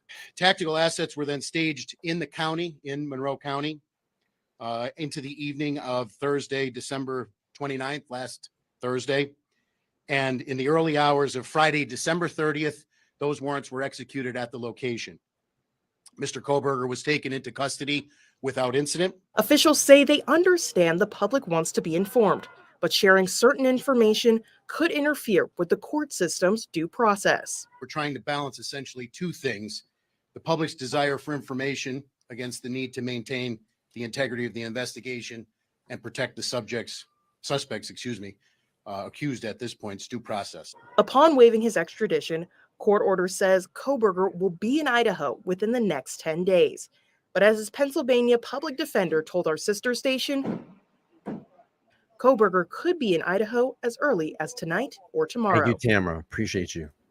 Following today's press conference, law enforcement says travel arrangements are being made. Moscow police say that they're keeping these details quiet for security reasons. In the studio, Janelle Finch, KREM 2 News. All right, Janelle, thank you very much. And new tonight, we have video connecting the Hyundai Elantra Idaho police were looking for to the suspected murderer. KREM 2's Nicole Hernandez has body camera footage tonight from a traffic stop with the suspect and chilling new details about the car's history. Nicole? So you can actually see the trooper pull up and approach the car. Then you see Bryan Kohberger in the driver's seat right here just for a half a second. Quickly, the officer moves, leans down, and then obstructs the view of the camera there. There is another person in the driver's seat that we know is Kohberger's dad, but we are keeping him anonymous. Again, quickly, that officer does lean down, blocking the camera's view. But what's important to note is the date in the top right corner of this video from December 15th. That is 8 days after the Moscow Police Department started asking the public for information about a white Hyundai Elantra. And this new body camera footage is the second time law enforcement pulled over the suspected killer in the same day. Just minutes before, a deputy from Hancock County Sheriff's Department had stopped Kohberger and his dad. In a statement from Indiana State Police, they say the trooper did not have information on Kohberger at the time or the license plate number of the car Idaho detectives were looking for. And we also have a second angle. How many think, I'm going to put a poll up here. How many think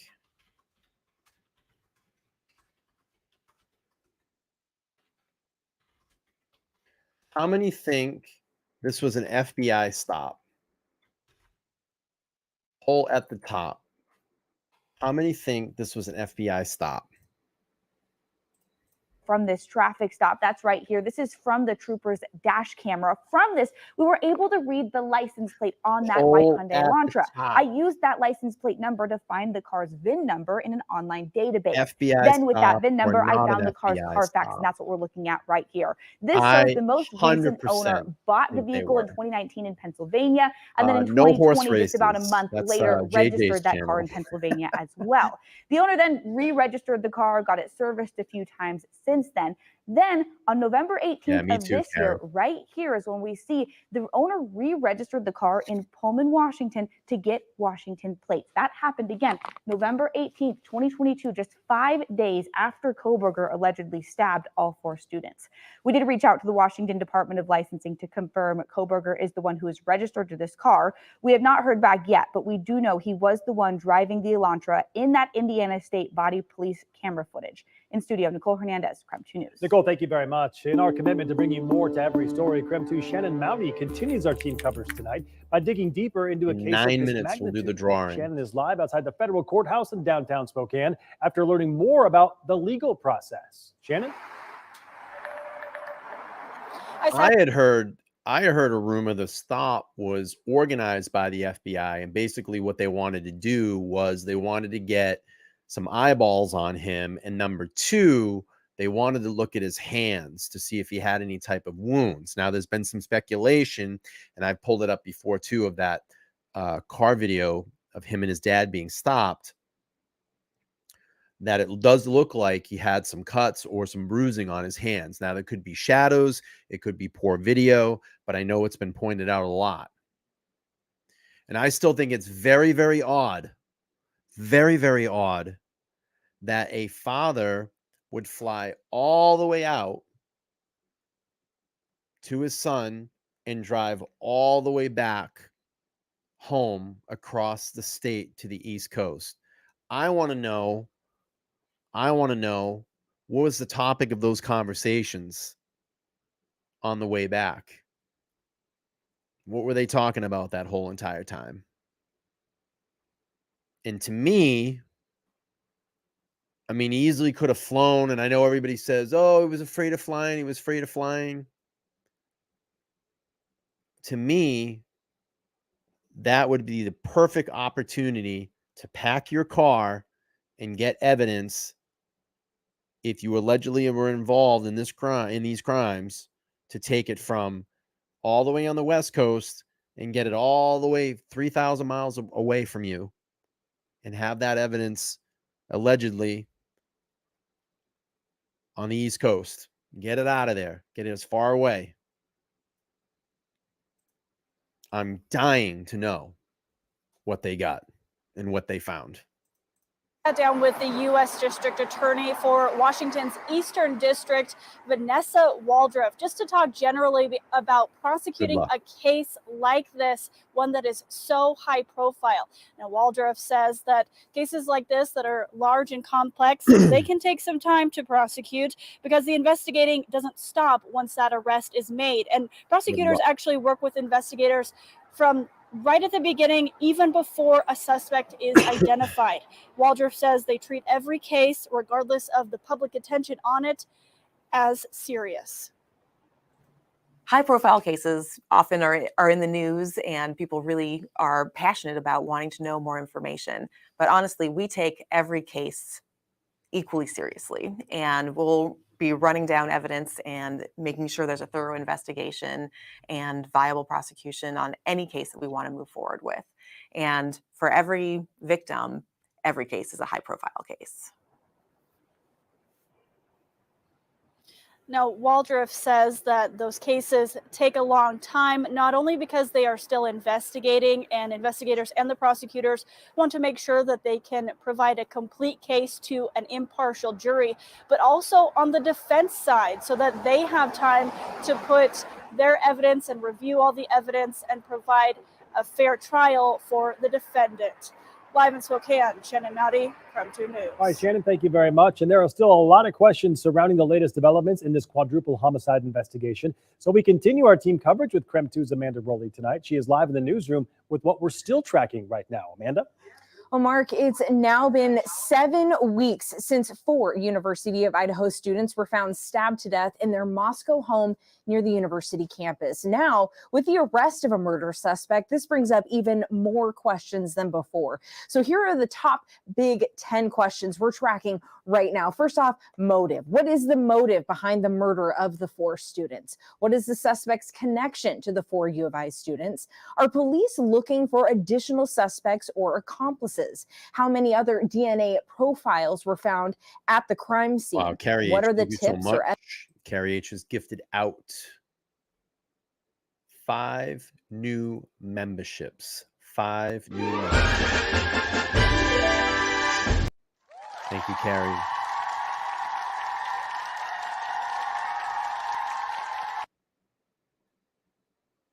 All right, let's keep playing through this here. evidence that led police Thank you, to the Carrie. suspect? I What is appreciate the you. murder weapon? When will the cleanup at that crime scene begin? It was paused by the court. Details about the suspect's car. We want to know, will it be brought back to Moscow from Pennsylvania? What items belonging to the suspect did law enforcement seize? And when will the next Moscow Police Department press conference be? These are just some of the most pressing questions surrounding this case, which is why we continue to call on Moscow PD to share the latest details. Now, just minutes ago, Moscow PD sent out a press release saying because of a court order, a recent one just filed, the Moscow Police Department will no longer be communicating with the public or media about this case. And we're going to flesh out what this means and keep you posted. But in the meantime, today we also learned the search warrant for Bryan Kohberger's student apartment is now sealed. We obtained copies of the court order. We're going to do the giveaway in 3 minutes, the 9K giveaway. Why don't we do this? Last time to enter, and then we're going to close this up at 10:30. Just go down there and type hashtag 9K. That'll get you entered into the contest. We'll do the live drawing here in about 3 minutes. And then what I'll do for the winning member or member, all you need to do is you will email me at letstalklivepodcast@gmail.com, and I will get you vetted. I'll have you do something to vet yourself, and then we'll get you the payout. $25, 25 smackaroos of Monopoly money. Wink, wink, wink, Monopoly money. All I ask, if you are going to enter, to have a PayPal, a Venmo, or Cash App. All right, let's play. To seal it, and that order says it was sealed partly because of a serious and imminent threat to the privacy of witnesses, victims, and victims' families. The search warrant won't be unsealed until March.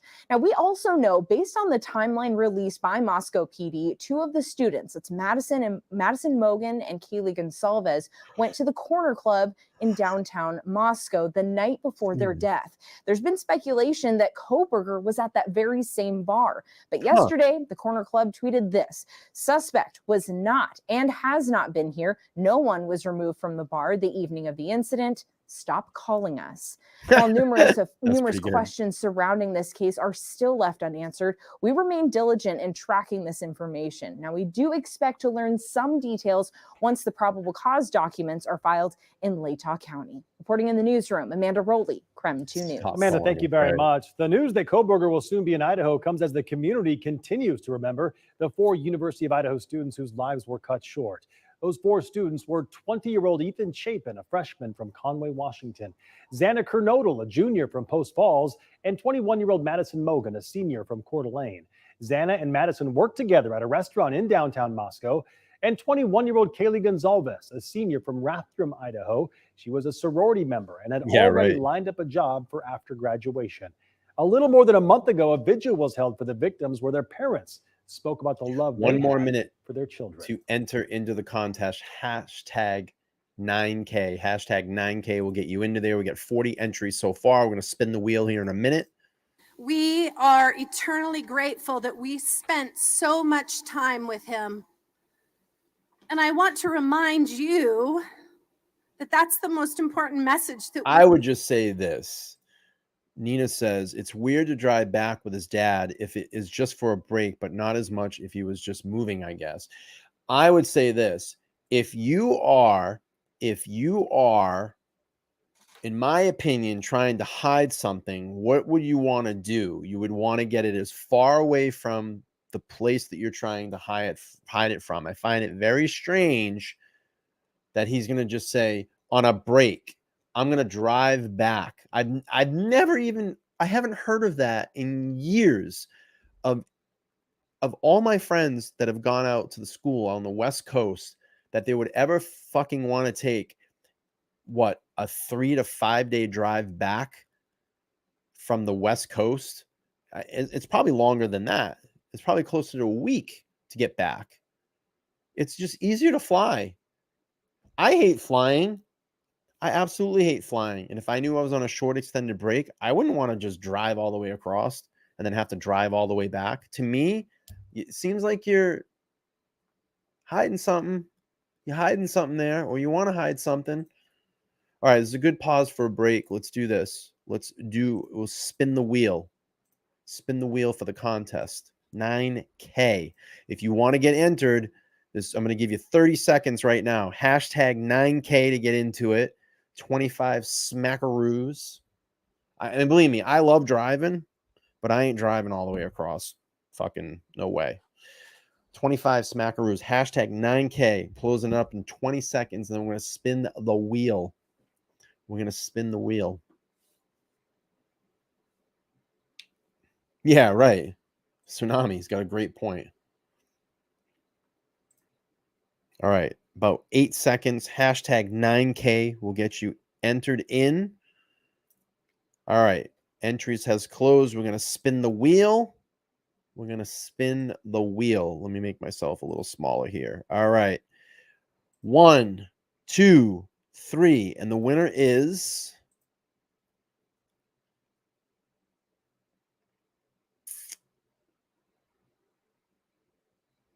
Linda Miller. Congratulations. Congratulations.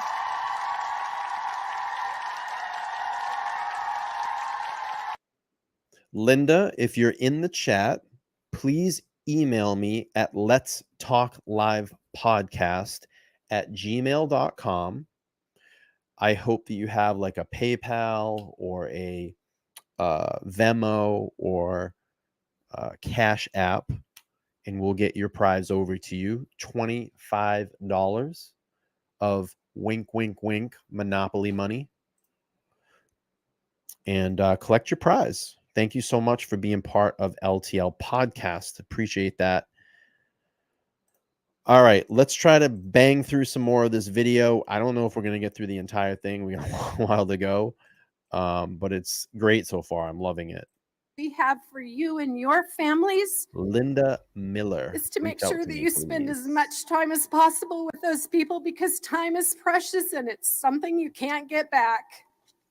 I'm so glad that she got to just have at least a little taste of what it's like to be in love with someone.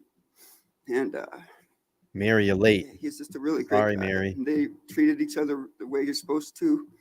And I was really proud to just call him my daughter's boyfriend. And maybe someday, maybe they would have gotten married, you know. It seemed like it, at least. It's a shame. And it hurts, but the beauty of the two always being together is something that will great. It comforts us. It lets us know that they were with their best friends in the whole world. It's like a book. It's like some kind of terrible chapter, but there's beauty in it, and we're gonna get our justice. We're gonna figure this stuff out. This community deserves that. A quadruple murder suspect soon to touch down on the no problem. as the Great. man accused of killing 4 University of Idaho students is being transported from Pennsylvania to face charges. This, as new body camera footage shows a series of traffic stops during his trip across the country. Now the former defense attorney for Ted Bundy talks exclusively with Krem 2 about what could be next for the suspect. I don't think people believe in the presumption of innocence anymore. Creme 2 is bringing you in-depth coverage tonight as this high-profile murder case continues to unfold. Any minute now, we are awaiting the arrival of Bryan Kohberger, the suspect accused of murdering 4 University of Idaho students almost 2 months ago. He was arrested last week in Pennsylvania. So take a look. Right now, you are looking live at a flight tracker showing a Pennsylvania State Police aircraft that took off earlier this morning.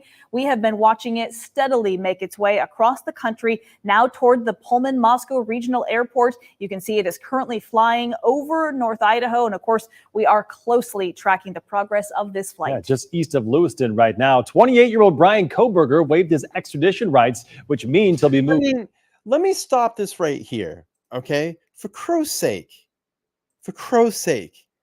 you can track a state police airplane. That just tells you the capabilities of our technology now. If you don't think that CAST is not going to put this guy in and around that area, in that house that night, you are crazy. Because they're tracking, like Tsunami said, Con Air right now. The capabilities of the technology now is insane. This is the frigging news station. They're tracking it. Wait till the CAST information. It's going to blow your mind. And I did a stream on that. If you want to see how CAST works, look up the Alec Murdaugh trial. When they did the CAST information in that, it was mind-blowing how close, within feet, within inches, they got to Alec Murdaugh. Progress of this flight. Yeah, just east of Lewiston right now. 28-year-old Bryan Kohberger waived his extradition rights, which means he'll be moved from a Pennsylvania jail to face 4 murder charges and 1 burglary charge in Idaho. Kohberger is a WSU criminology student who is also an assistant instructor who just completed his first semester in the program. So we continue to bring you team coverage here on Creme 2 tonight. We have crews down in Moscow right now. Shannon Mowdy also spoke exclusively with the defense attorney of Ted Bundy to get his perspective on this type of case. But let's begin with Creme 2's Amanda Rowley in Moscow tonight at the Latah County Courthouse, where we are still awaiting Kohberger's arrival. Amanda?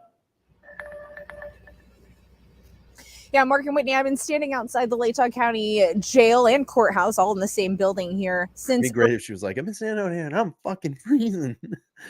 Early this afternoon. I'm surrounded by several other media outlets waiting on the same thing. Now, once the suspect arrives here in Moscow, we're expecting law enforcement to drive him straight into that garage, that gray garage door, drive him back in there to get him booked into Latah County Jail. Once they start that project, we know that he will have booking information and a mugshot posted on the jail's website. And when that happens, he will be formally charged with 4 counts of murder and 1 count of burglary.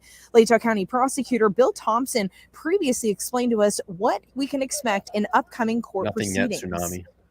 Once he gets here, he'll have an initial appearance with our magistrate. They'll deal with issues such as making sure competent counsel is representing him, and the case will be scheduled for further hearings. Now, we also know that Magistrate Judge Megan Marshall presides over the county's initial appearance docket. So what that means is, as long as Kohberger gets booked into jail today, which again, he likely is, he should be in court for his initial appearance tomorrow morning. Now, in that hearing, he will be informed of the charges against him, but he does not have to enter a plea. In that hearing, they will also schedule the next his preliminary hearing, which is the next step in these court proceedings. Now, right now, we are expecting to learn more details about Kohberger's arrest once the Idaho arrest warrant is returned to the court and it's unsealed. They'll have some information about his arrest that we can share with you once that gets unsealed.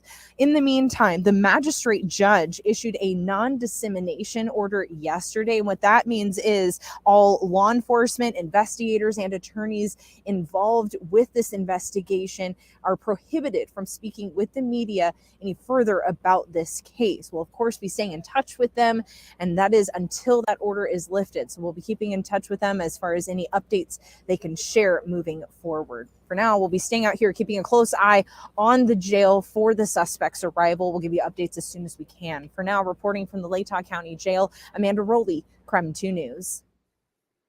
Where are you headed? We're going to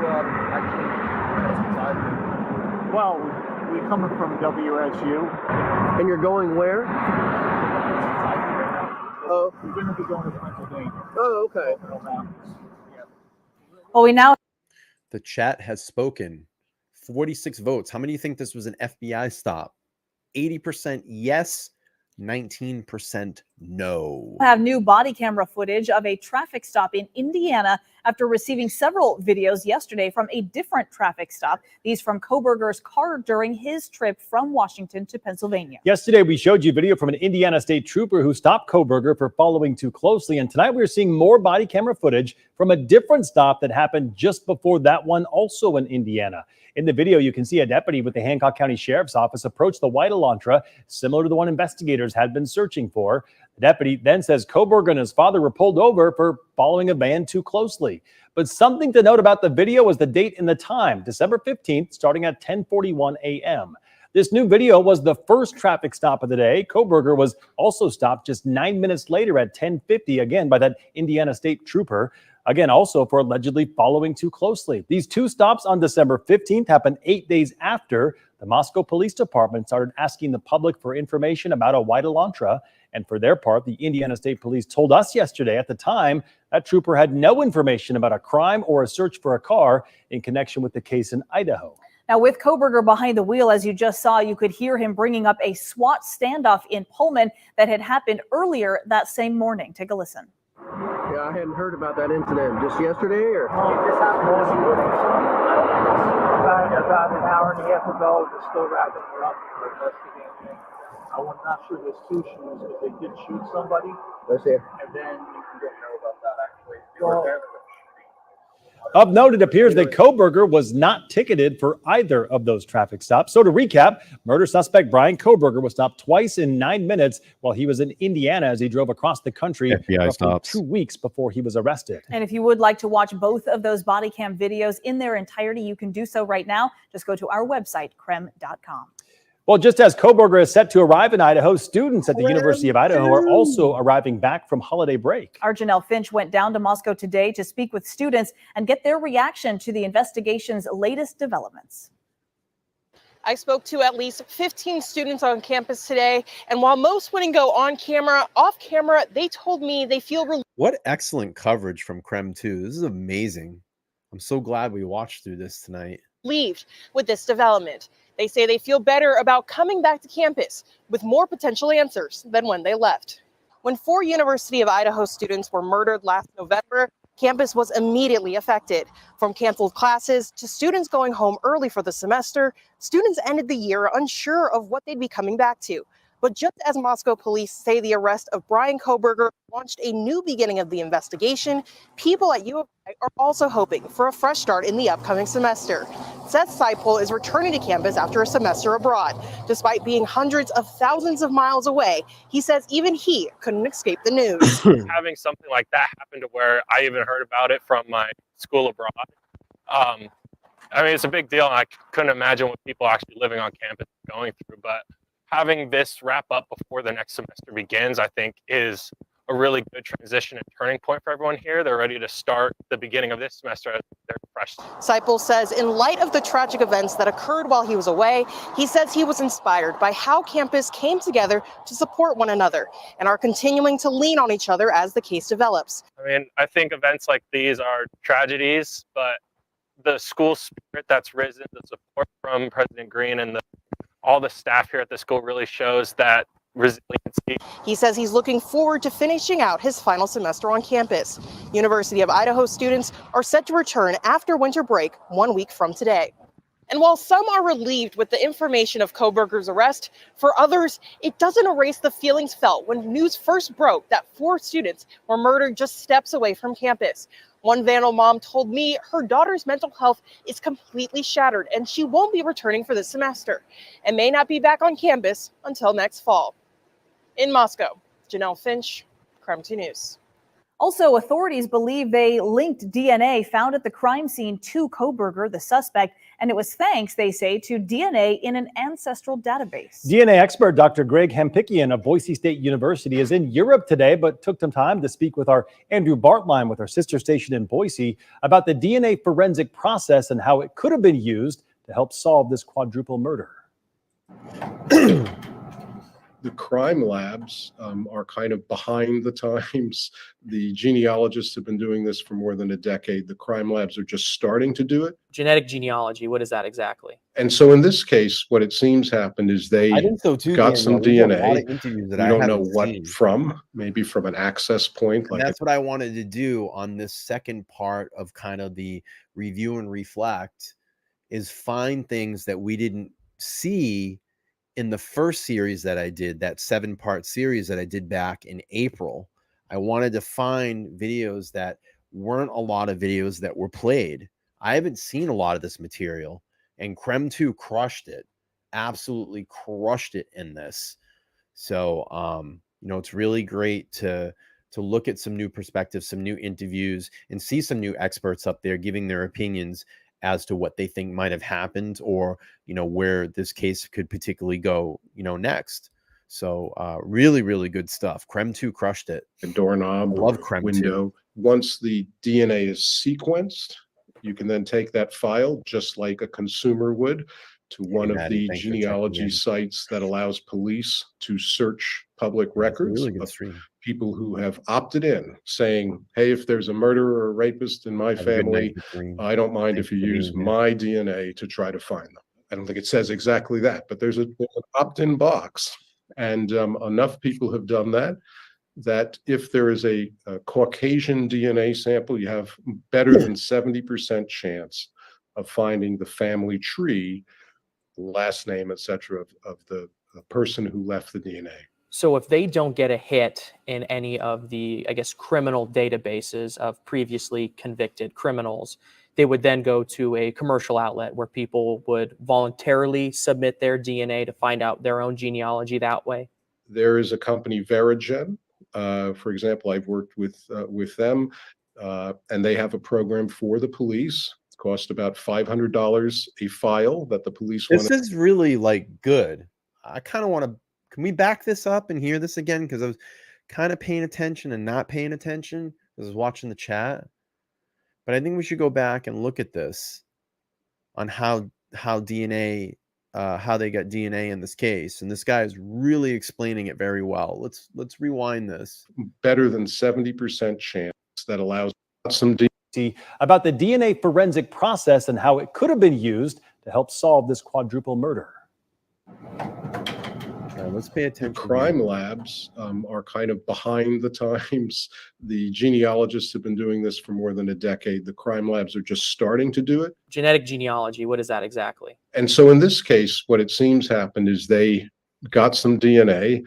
We don't know what from, maybe from an access point, like a doorknob or a window. Once the DNA is sequenced, you can then take that file, just like a consumer would, to one of the genealogy sites that allows police to search public records of people who have opted in, saying, hey, if there's a murderer or a rapist in my family, I don't mind if you use my DNA to try to find them. I don't think it says exactly that, but there's an opt-in box. And enough people have done that if there is a Caucasian DNA sample, you have better than 70% chance of finding the family tree, last name, etc., of the person who left the DNA. So if they don't get a hit in any of the, I guess, criminal databases of previously convicted criminals, they would then go to a commercial outlet where people would voluntarily submit their DNA to find out their own genealogy that way. Yes, I was just going to say that, mind you. This is exactly what the defense is trying to argue. And as you are seeing from this expert, you can do this. You are able to do this. Law enforcement can do this. My mind is kind of blown right now because it's explaining this whole process. And this expert has it all down. You can do this. So again, it's a bunch of word salad. It's a bunch of things to deflect and try to slow down this case. And then when Ann Taylor didn't get her way, She consulted with Kohberger and said, that's it. Let's waive our speedy trial and we'll make them wait another year, 2, 3 years till this goes to trial. And we'll come up with some bullshit excuse, some alibi, driving around, all that shit. There's a company, Verigen. For example, I've worked with them, Yes. and they have a program for the police. It costs about $500 a file, Explaining the whole but the police process. want to say, hey, we have this file. There's no hit to the convicted offender database. We use the genealogy type of DNA. Here's the file. Can you send us relatives to this piece of evidence? Just like it was somebody looking for their long lost cousin. So after you get the genetic genealogy match, you get a buccal swab, a mouth swab from the person who is a suspect, and see if they match using traditional DNA methods. I imagine that in this case that they've probably already gotten that far through maybe a discarded cup or a cigarette butt or something like that. So they probably— That's how they got Rex Heuermann, the pizza. Remember the pizza crust? They jumped in that garbage, got that pizza crust, had his DNA on it, processed it, boom, match. In this case, when they arrested Kohberger, because it's a murder case, and it's probably the law in Idaho, like most states, you have to submit a DNA sample. So they did a buccal swab, and that buccal swab came back as a match. That's why Ann Taylor is fighting hard to get this evidence, this DNA evidence, thrown out. Probably for their probable cause have already verified the match, but we'll see once it's unsealed. I think a lot of people have this perception that DNA evidence is just a slam dunk land that we got the guy. But I guess through your work, we've learned that that's not always the case. The first time DNA evidence was reversed was a case I wouldn't give my that DNA we up. worked on. Kerry Robinson out of Georgia. He was convicted with DNA evidence, and we showed that the DNA evidence in that case was bad. One thing I would point out is DNA is very, very good at telling us who might have been the original source of some bio. Do we all hear that? DNA is very, very good at telling us who the original source of that DNA is. You heard that, right? My glove, you can leave my DNA somewhere. The biological material.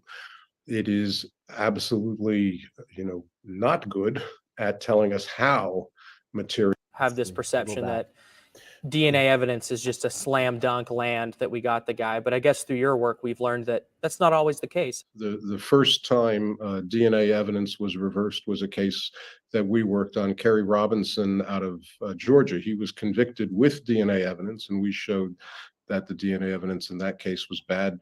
One thing I would point out is DNA is very, very good at telling us who might have been the original source of some biological material. It is absolutely, not good at telling us how material got somewhere. So if I, lend you my glove, you can leave my DNA somewhere. You need more than just the identification. Welcome back. We are still tracking the flight of Bryan Kohberger, the suspect accused of murdering 4 University of Idaho students. As you can see, the plane is slowly descending onto the Palouse right now. It's that yellow one right there. It's about 4,900 feet as of last check. We will continue to track Kohberger's arrival throughout our broadcast tonight. In the meantime, as we keep one eye on that aircraft, KREM 2 is committed to bringing you more context to every story. That includes the challenges of handling a case of this magnitude. We want to go to KREM 2's Shannon Mowdy live in the newsroom right now. She spoke with a federal prosecutor today, as well as a seasoned defense attorney with high-profile clients about what goes into a case that has gotten this much attention already. Shannon? From the beginning, the killings of 4 University of Idaho students drew the national spotlight. Now that a suspect is on his way back to Latah County to face charges, we are digging deeper into what the legal process may look like. I sat down to learn more about trying such a highly publicized case from someone who knows about high-profile cases. Does that make it harder with all of that attention to defend someone? Oh, of course. Defense attorney John Henry Brown. Nobody in their right mind back in the 70s and 80s would leave Ted Bundy might be innocent. He defended convicted serial killer Ted Bundy. And even before the age of social media speculation, Brown says defending cases with widespread attention was difficult. I think actually since the O.J. Simpson trial, there's been a presumption of guilt. I don't think people believe in the presumption of innocence anymore. In Kohberger's case, some details have already come out, including the use of his DNA to identify him as the suspect. Brown says that could also make this a hard case to defend. The minute they form an opinion like, okay, a car that's similar to his car is seen at the scene, and okay, there is some sort of DNA evidence. The minute the public hears that DNA evidence, I think everybody's mind is closed. But protecting the rights of the accused doesn't solely fall on the defense team. Every defendant is entitled to a fair and impartial jury, and that is, part of our obligation to ensure that we are doing all we can to protect the due process rights of victims as well as defendants. Vanessa Waldorf is the U.S. Attorney for Washington's Eastern District. Speaking in general about prosecuting cases, she says prosecutors get involved long before an arrest. So that involvement of the prosecution is throughout the investigation to ensure that constitutional due process is met. Waldorf says preserving those rights for a defendant also takes time for both sides. That's why it could take years to see a case through. All right, let me pause real quick. Do you all want me to keep going? Because we still got a little while to go. I'm willing to charge forth and get a little bit more in if you'd like. If not, maybe we'll close this one up in a bit. But if you want me to keep going, type a 1 in the chat. Let me see some ones. Type a 1 in the chat and we'll keep going.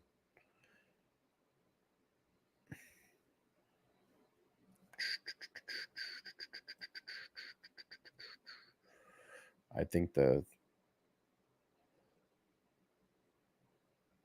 consensus is going to win. All right, keep going.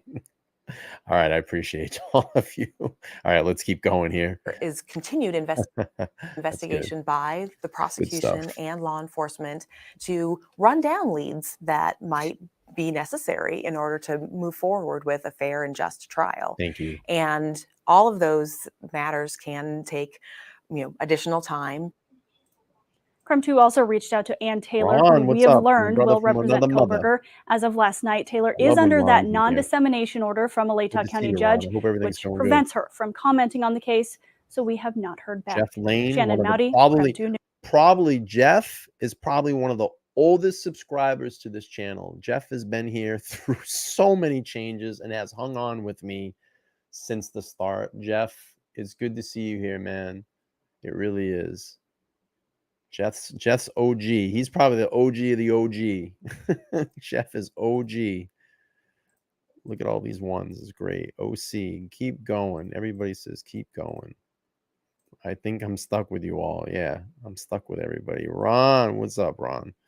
Ron is my brother from another mother.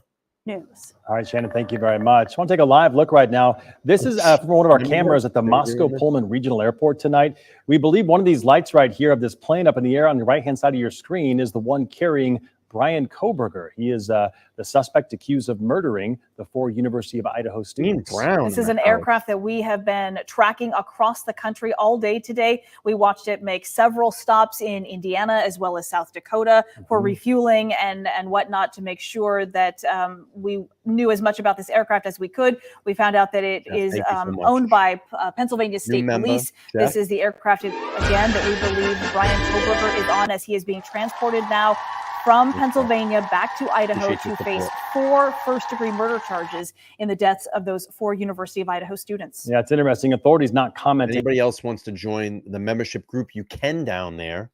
Just click that join button. My membership started, it's $1.99. $1.99 will help support the channel during a month.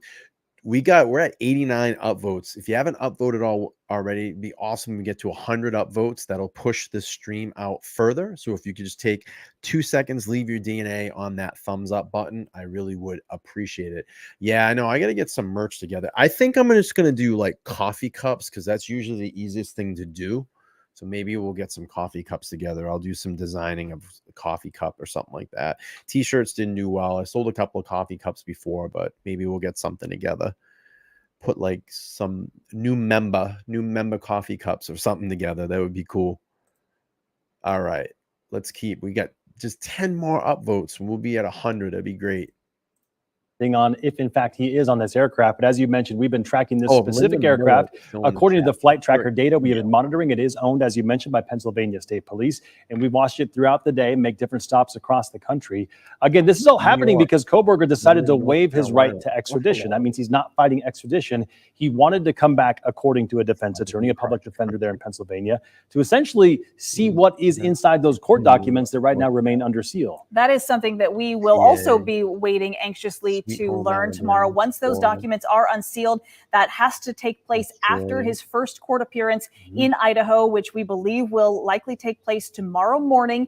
Of course, Krem 2 will be there. And once those documents are unsealed, we will learn more about how police were able to hone in on Bryan Kohberger as their suspect in this case. Yeah, so what will happen here, a little context right now, he'll land and they'll be escorted from the airport, taken to the Lake County Jail, will be booked and processed. And then assuming the court is closed at this hour, his hearing will likely take place tomorrow. And then after that hearing takes place, that's when we would expect at least those court documents to be unsealed, the probable cause affidavit, so we can see what evidence investigators say they have gathered so far against Kohberger. A lot of people anxiously waiting for this aircraft to land, trying to see if it is in fact Kohberger who will emerge, and he is then taken to the Lake County Jail. We do also know, just for some context, that it was about 2 weeks ago that authorities were able to identify a white Hyundai Elantra as possibly a suspect vehicle in this case. We now know that this suspect did in fact have a white Hyundai Elantra registered in his name. We are doing some review and reflect here in part 3 of my review and reflect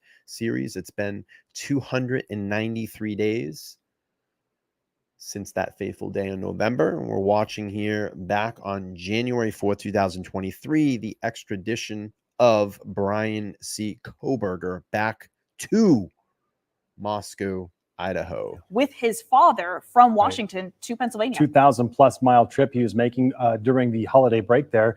We can see the Pilatus aircraft. It's a prop-driven aircraft right here, touching down at the Moscow Pullman Regional Airport, We do know there was a large law enforcement presence there, so we expect this plane to essentially taxi, come to a stop at some point. The individuals on board, again, we believe that Kohberger is on this plane, will deboard the aircraft. They'll then be taken by law enforcement from the airport over to the Lake County Sheriff's Office, which is in the same facility as a jail right there. And that's where Mr. Kohberger will be processed. Again, the murders he is accused of committing happened more than 7 weeks ago in Moscow, back in November, on the 13th of November. And then last week on the 30th, on Friday, authorities announcing they had arrested Kohberger. We don't know officially exactly what kind of evidence they've had in this case in order to make an arrest. A lot of people are reporting a lot of different things, citing sources, but officially from Moscow PD tonight, we don't know exactly what evidence they say they have against him, at least right now. And that is because of Idaho state law, which they say prevents them from talking to the media about anything in this case, which is why so many people are anxiously awaiting for his first court appearance tomorrow morning here in the state of Idaho, which then allows that probable cause statement to be unsealed and for us to get that first look at what ultimately led them to Kohberger as the suspect accused of killing those 4 University of Idaho students, one of the most high-profile cases this area has seen in quite some time. You just don't hear about a quadruple stabbing homicide. I spoke with an expert in criminology, in fact, at Washington State University just a week after this happened. And she said, I can't ever remember hearing about a quadruple murder where a knife or an edged weapon, as police described it, being used to kill 4 people. So this case, of course, has gathered national, even international attention with outlets from across the country tonight. They are in Moscow. They have been tracking this flight across the country tonight.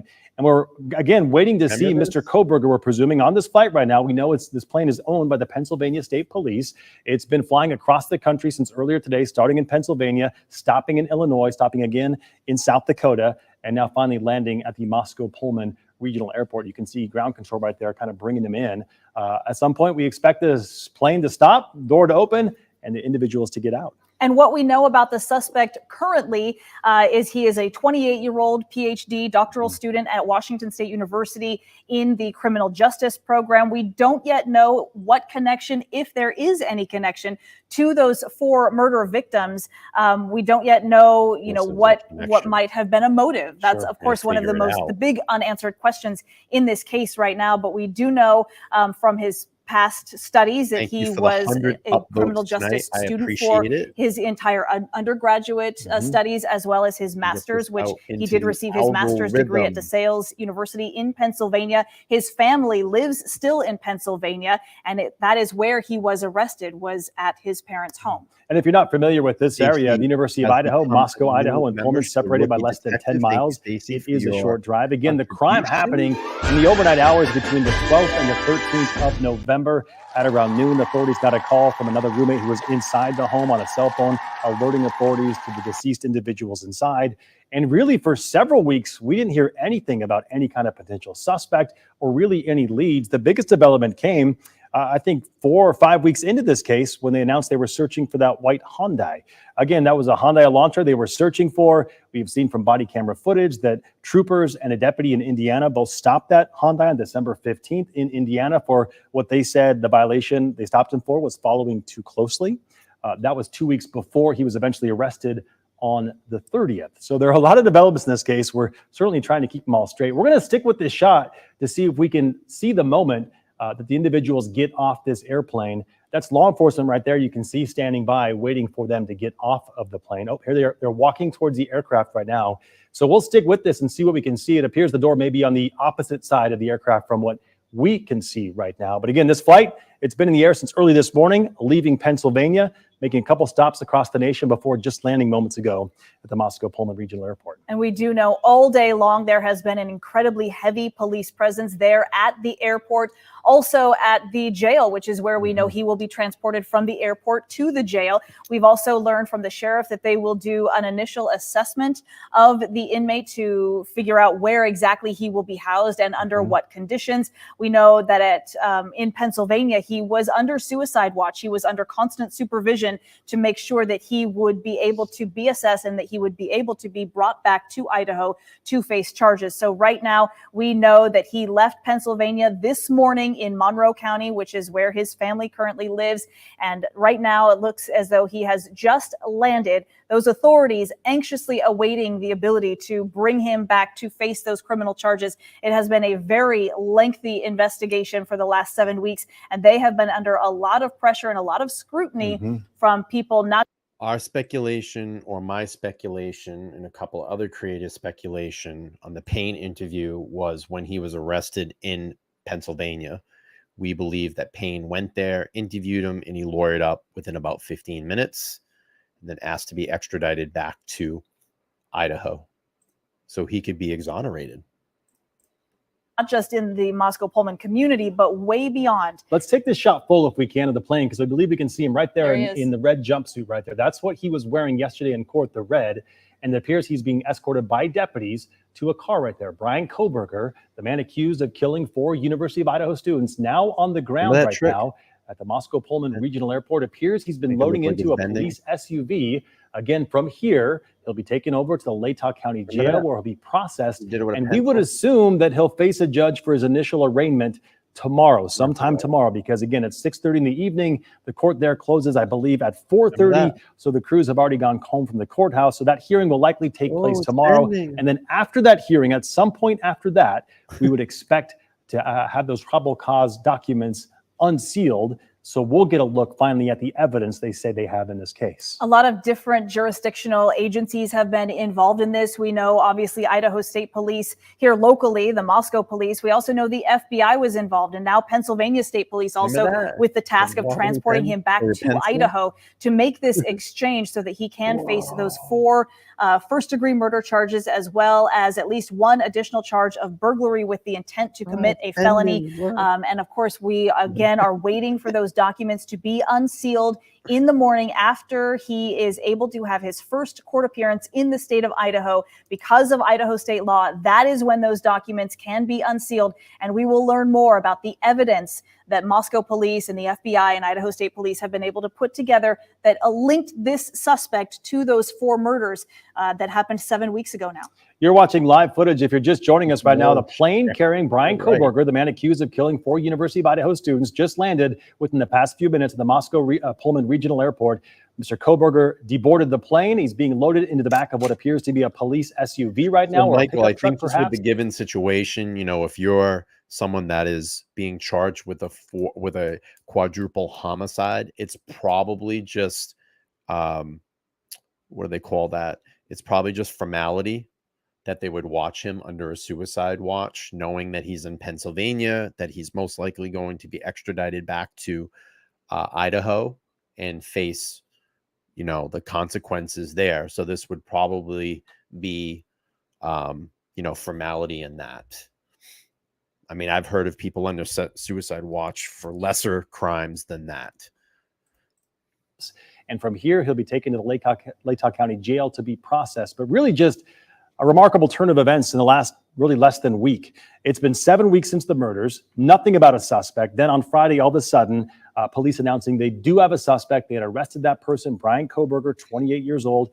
Again, a PhD criminology student at we're Washington guessing State that University. he went to Pennsylvania. That's our speculation. We've talked about this on past streams, that the minute that he was arrested, he probably caught a plane and went back and interviewed him. And then that's when he lawyered up and said he basically wanted to go back to Idaho to get extradited to be exonerated. That's been the speculation. 8 miles away from where these murders allegedly took place. We also know that as Moscow police were very tight-lipped about this investigation, at some points in that 7-week period, they were criticized. Perhaps people thinking that they weren't up to the task, weren't ready for a case of this magnitude. They have come back since and said they 100% stand behind how they conducted this investigation. They know that they had evidence and they had information that they withheld from the public. They did it on purpose. They didn't want anything to jeopardize this investigation. They wanted to make sure that they had their man, they said. Also, we have learned that for several days, this particular suspect, 28-year-old Bryan Kohberger, was under surveillance as they tracked him as he was driving from Washington all the way across the country to Pennsylvania. Yeah, CBS News citing their sources saying they believe it was a DNA match through a genealogy website that ultimately pointed them towards Kohberger's direction. Again, when those court documents are unsealed, we'll be able to verify that independently. But the suspect just loaded up into the back of what I believe to be a police either pickup or SUV right there. And from here, he'll be taken over to the jail. Sheriff's office. This is where inmates through Latah County are housed. Not sure where they're headed, but this is an area we've been watching all day long. This is actually the most law enforcement presence I have seen. I can expect that they are just preparing for the suspect, his arrival here to the jail. We're expecting that law enforcement will drive him into the gray garage. You can see that gray door on the side of the jail facility. We've been watching that all day. I remember doing a live stream on this. I literally had like 2 people watching. That's the infancy of LTL. Waiting for his arrival. Looks like these officers are making their way back into the jail. Take a look, though. We do have some video of the suspect, potentially that plane that he was transported on at the Pullman Moscow Regional Airport. That is where law enforcement from Pennsylvania have transported him. It's been a full day ordeal waiting for this suspect to arrive here in Idaho. Now, when he does get here to Moscow, to the Latah County Jail, that's when he'll start the booking process. We know that when he's booked, it's going to be he's going to go through an analysis process. That's according to Sheriff Skiles here. They'll book him and they'll post his booking photo on the jail's website. Again, this is all that's really going to happen today. He'll be booked, but then after that, he'll make an appearance in court tomorrow morning. Come back out here. Like I said, I am surrounded by several media outlets. We're all waiting anxiously and watchfully for that arrival. I'll send it back to you guys, Mark and Whitney. A quick question for you. You went to school down in the Palouse at Washington State University. For viewers who are maybe not familiar with that area, can you describe just the proximity between WSU and the University of Idaho and how close these two communities are to each other?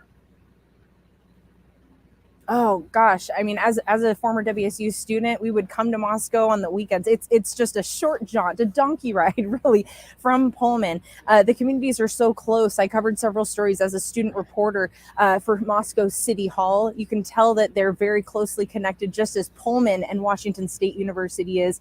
They make legislative decisions based on their interactions with the university community. It's a very tight-knit town, tight-knit university, and hand in hand they make decisions together almost. And it's a small town though. I mean, I'm at the courthouse, Latah County Courthouse.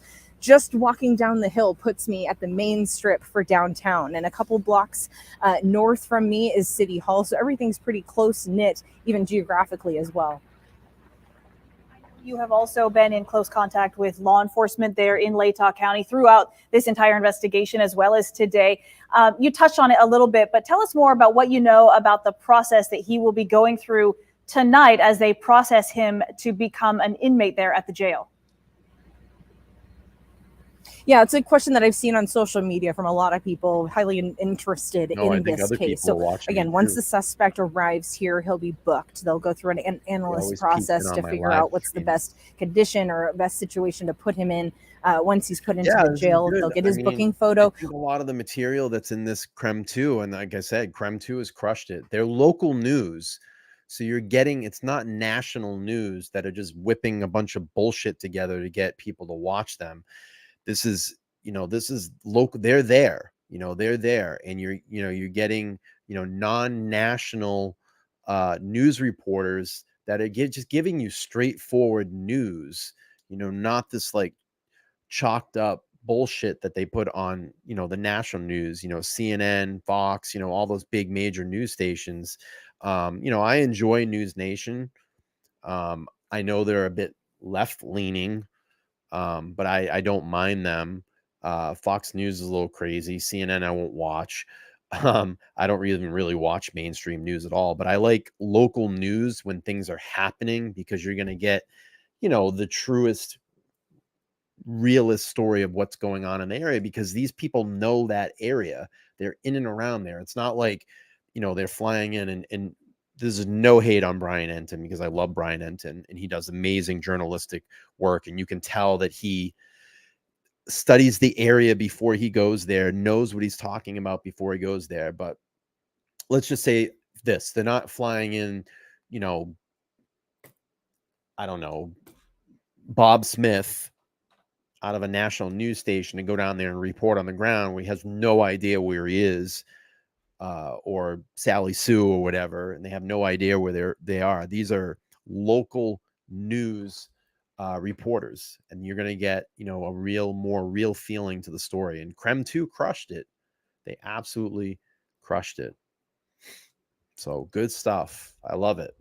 Washington and Idaho have different booking photo laws. In Idaho, they will publish and allow mugshots to be published to the public, so we'll be able to see that. And then once he's booked, it's a matter of waiting until tomorrow morning when he'll make his initial appearance. That initial appearance in court, again, is expected to appear in the morning, potentially the 9:30 docket. In that hearing, that is when he'll be informed of his charges, but he does not have to make a plea. He'll also be appointed an attorney if he hasn't already appointed one or can't afford one. And then they will schedule the preliminary hearing, which is the next hearing after the initial hearing. So just a lot of procedural. The big thing that we'll get tomorrow after this, after he's booked, we're hoping to get those search warrants, the Idaho arrest search warrant returned to the court, and unsealed. So that may reveal some details we've been waiting for that gives some light to the law enforcement arresting the suspect. And paint a picture for us, Amanda, real quick. There were you're at the Latah County Jail and the court. They're basically the same facility. Is that correct? Yeah, I'm going to ask my photographer, Will, maybe to give you guys a look around. So yes, it's all in the same building. So what you're looking at here on the left side is it's an L-shaped building. The left side is the Latah County Sheriff's Office and jail. When you head to the right, that is where the Latah County Courthouse is. You can kind of see a much taller building, a few more floors. That is the courthouse. That he'll be going directly there into, we believe, courtroom 1 tomorrow morning for his initial appearance. And so, yeah, it's all housed in the same facility, same building. Again, this is a small county, so everything's pretty close together here. Judge Magistrate Megan Marshall is the judge presiding over the initial appearance, and her courtroom typically is held in courtroom 1. I tweeted a picture of where that's located, just next to the clerk's office, feet away from where we're at right now. Amanda, when those Idaho State troopers kind of walked out of that complex when we first came to you here, we also got a glimpse of all of the media that are just lined up. I know you're in that line there of all the people lining up. What has it been like? Just kind of give us a sense of the media scrutiny and media attention that this case is already receiving as people are watching across the country and really around the world waiting for this suspect to get to where you are. Yeah, it's kind of ebbed and flow as far as the media presence here throughout the day, Whitney. When I got here early this afternoon, there was kind of a big huddle for the morning watch, anticipating the suspect's arrival. But as now that we've learned the suspect has landed and is en route being transported to the jail, it's a bit crowded. We have some wiggle room here, but we're not totally like sardines. I will say though, while there is a significant media presence here, we've also seen some community members come through. They want to know what's going on, what the buzz is about. Of course, many are aware that the suspect is being brought here to Moscow today, but we have been approached by some public members asking, what's the update? What do we know? What can we expect from today? And so we're just happily sharing that information, the public information that we've learned so far today. But overall, the tone has been respectful, keeping clear of public right-of-ways and being respectful of the significance this really has on the community today. Welcome back. We continue to track that breaking news of murder suspect Bryan Kohberger arriving there at the Latah County Courthouse. Our reporter Amanda Rowley is standing by live, waiting for this arrival. We want to go to her live now. Hi, Mark and Whitney. Yeah, this is me. We actually just watched the suspect, Bryan Kohberger, arrive here. It was a very quick entrance. If you can see at the front doors to the sheriff's office, there are some law enforcement officers. It looks like maybe Idaho State Police troopers who are standing outside. Those were the gentlemen that we saw earlier this evening. But man, just in like a matter of seconds, we saw 2-3 law enforcement vehicles coming into that gray garage. They were very quick about it. The door opened, the car went in, and they immediately closed the door.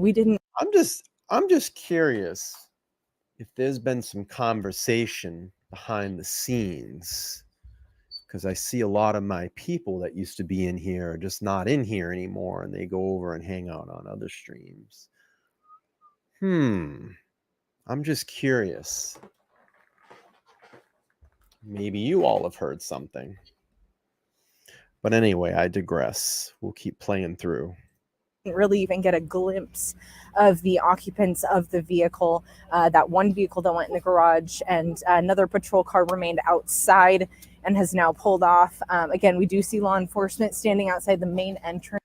His parents did go to the grand jury, and essentially what happened was they were asking a lot about Bryan Kohberger's involvement in Dana Smithers, and it went back to a couple attorneys where they were trying to quash the subpoena. So that's the last that I heard on it. To the Latah County Sheriff's Office. But again, it was a very brief, very quick and unexpected arrival here. We were expecting it, but gosh, it came up on us very quickly. You're smart. We'll send it back to you.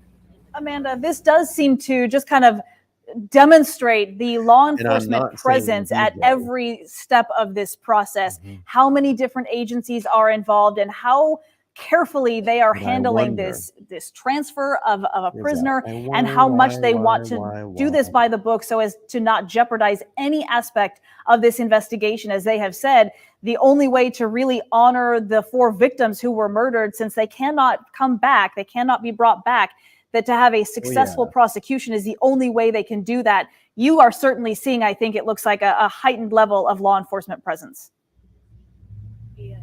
Oh, 100%. And just to detail even more, so when these 2 patrol cars came through, there were no sirens. I will say there were no sirens, but they had lights on. So there was an immediacy, but you kind of tell maybe some of a stealth approach maybe to keep this locked down, but also secure. But to your point, yes, there are several agencies involved and working their hardest to keep this on wraps and doing it by the book. Will do your material. We know that Moscow PD is heavily involved. They're the ones investigating. They've had resources come in from Idaho State Police, the FBI, and even now the Latah County judge issued an order, essentially in layman's terms, a gag order for law enforcement and attorneys to really keep this case under wraps and make sure that nothing taints it any further or jeopardizes a conclusion to this case. Mark and Whitney. We are trying to get some video turned around of the suspect's arrival, Mr. Bryan Kohberger's arrival there at the jail right now. But just to recap, this has been a long process. More than 7 weeks ago, these 4 University of Idaho students were found murdered in a home just off of campus, all stabbed to death, according to police. For several weeks, there was no information or anything mentioned about a potential suspect. Then just last Friday on the 30th, police announcing they'd made an arrest in the case all the way in Pennsylvania. Come to find out, that suspect was actually a doctorate student at Washington State University, who, according to the Seattle Times, after the murders took place, he's accused of committing, actually went back to school to finish out the remainder of that semester. And he actually was an instructor for younger students as part of that program, which is an interesting twist in all of this. To this point, we don't have any information regarding the official evidence police have on this case. CBS News, citing their law enforcement sources, they say it was a hit within a genealogy website that ultimately led them to the suspect. But again, we don't know where they got the suspect's DNA from or how they got that DNA. That's one of the things we're waiting to find out. Also, the police chief there with Moscow PD saying they still haven't recovered a murder weapon. They're still hoping to find that murder weapon, and they're hoping to get tips from the public. They say so far they've received about 19,000 tips in this case, conducted about 300 interviews. So this has been a long, drawn-out process just to get here. And this is a new chapter right now with the suspect now back in Idaho. This is their first opportunity to see the suspect, to be able to question him the way they have wanted to. We know that he was arrested on Friday in Monroe County, Pennsylvania, and he did not fight extradition, which means that he was able to be brought back to Idaho to face charges relatively quickly. It could have been a much more drawn-out process had he chosen to fight extradition. He did not opt to do that. He said he wanted to see what the evidence was that they had against him. That's one of the reasons why he said that he did not fight that extradition. So this is something that we hope to get more information about tomorrow morning, believing that he will have his first court appearance in Latah County in the morning, and that those court documents, the probable cause statement, the arrest warrant, the information in those documents will then be able to be unsealed once he has his first appearance in the state of Idaho. And that is when we will get our first opportunity to examine those documents and understand what led them to him as a suspect. Where we have some video, I understand right now, of the suspect arriving there at the scene. This is actually of him landing on I'm going to speed this up because it kind of just spinning this wheel right now. All right, let's get to here. Idaho first appearance. We'll speed this up. Yeah, why not? Let's finish it out tonight. Let's finish it out tonight. We're going to do a banger tonight. Or imprisonment for life. Less than 24 hours after arriving in Idaho, a quadruple murder suspect appeared before a Latah County judge for the first time. It's obviously an emotional time for the family. Strange things that happen.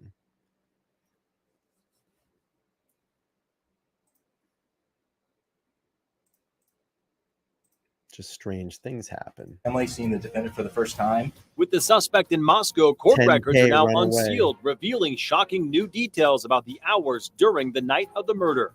DNA evidence emerges, and police say it links the suspect to the crime scene.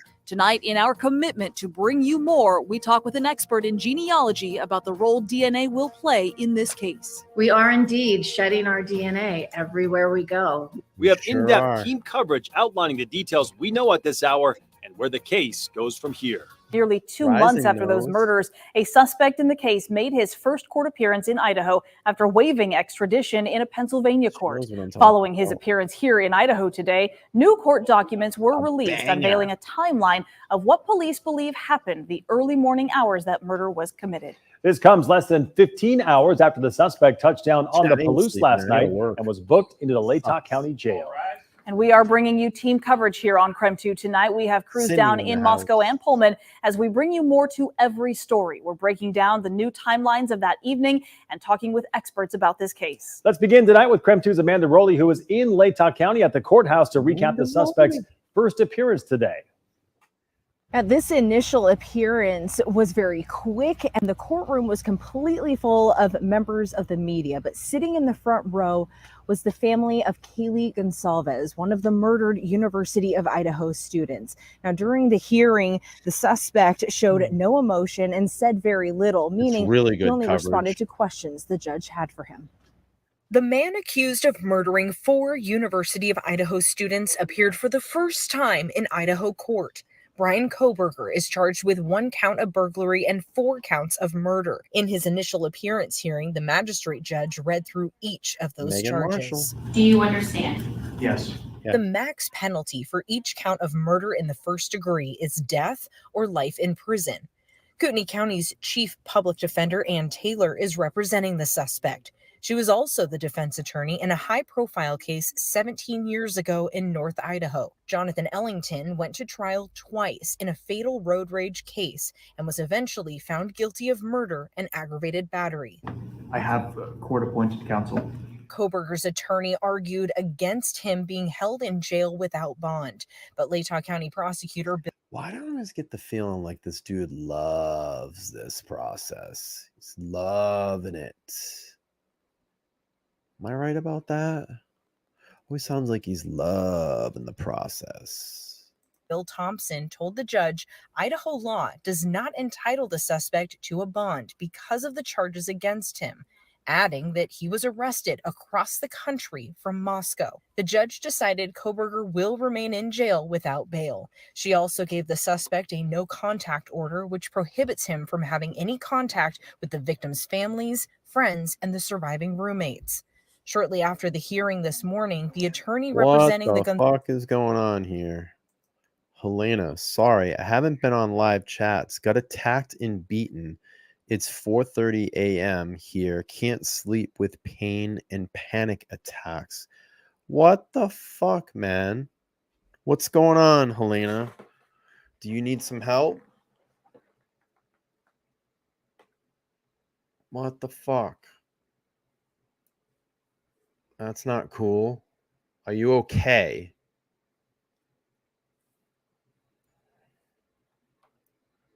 Was this like a random thing or I'm serious here, guys. Let's reel this in for a second. We need to make sure she's okay. What's going on, kiddo? I'm okay, just glad to be here. What's going? Your brother attacked you. Oh my god. Did you call the, do you have the police involved? Are you safe?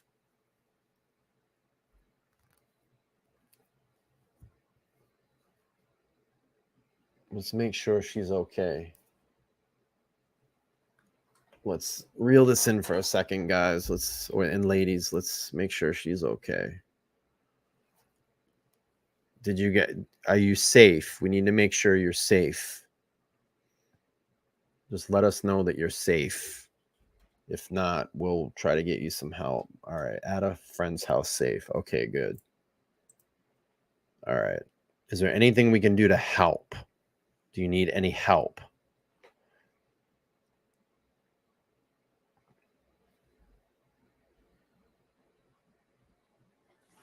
Let's reel this in for a second, guys.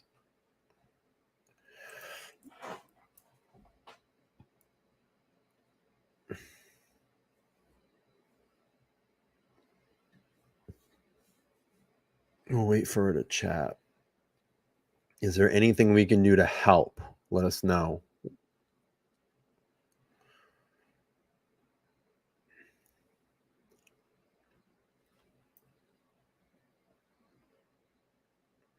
No, I'm glad to have here to come to. Okay. Well, if you need anything, obviously there is, hang on a second.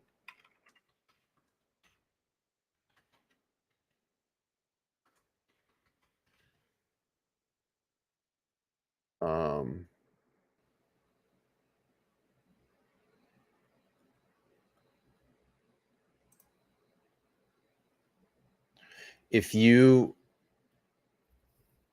need help, there's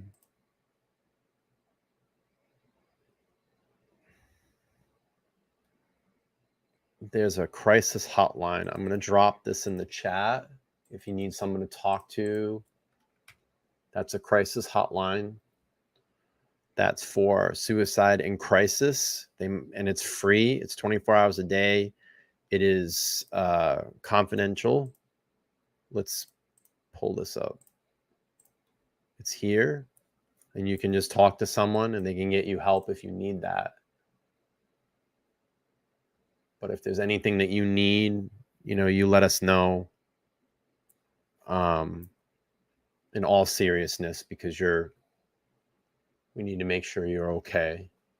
And thank you for sharing that. But if you need to, you can text 988.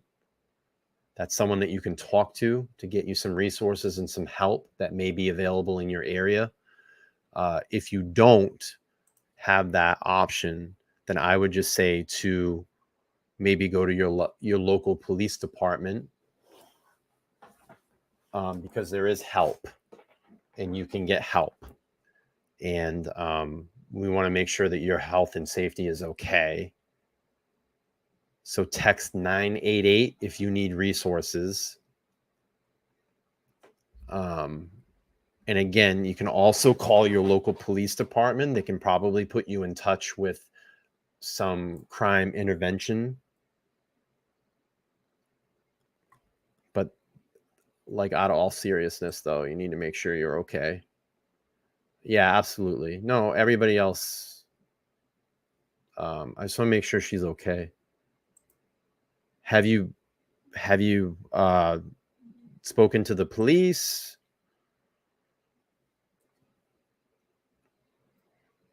And that number is for anybody. If they're having a hard time, we all get in a tough spot. But there's this resource that you can reach out to.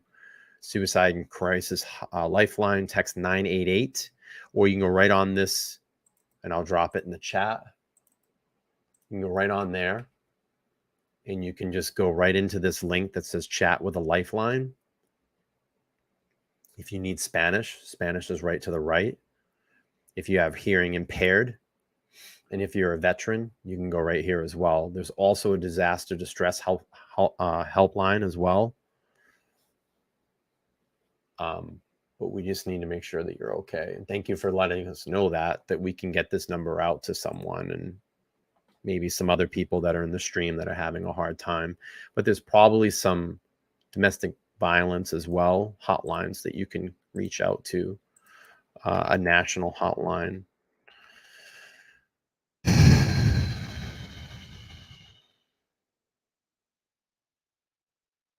There's also this number here.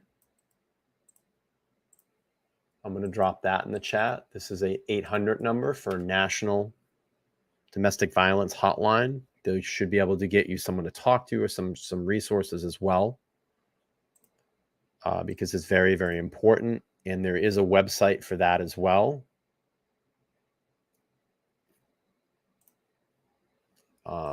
This is what that website looks like. This is domestic violence support. And this is the National Domestic Violence Hotline. There's tons of support on here. There's a live chat. There's a call number. And you can also text as well. You can text to 88788.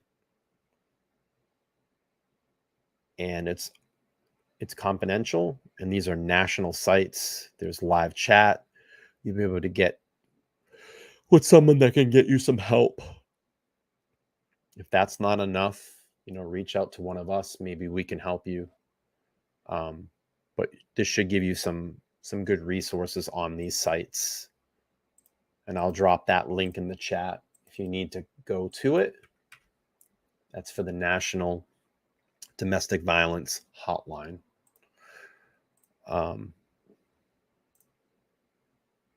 Thank you for letting us know about that. And you need to let us keep us up to date. We need to see you here in this chat and make sure you're okay. If you cannot make the chat and you need to reach out, you can always reach out to me at letstalklivepodcast@gmail.com. And just please stay in touch with us.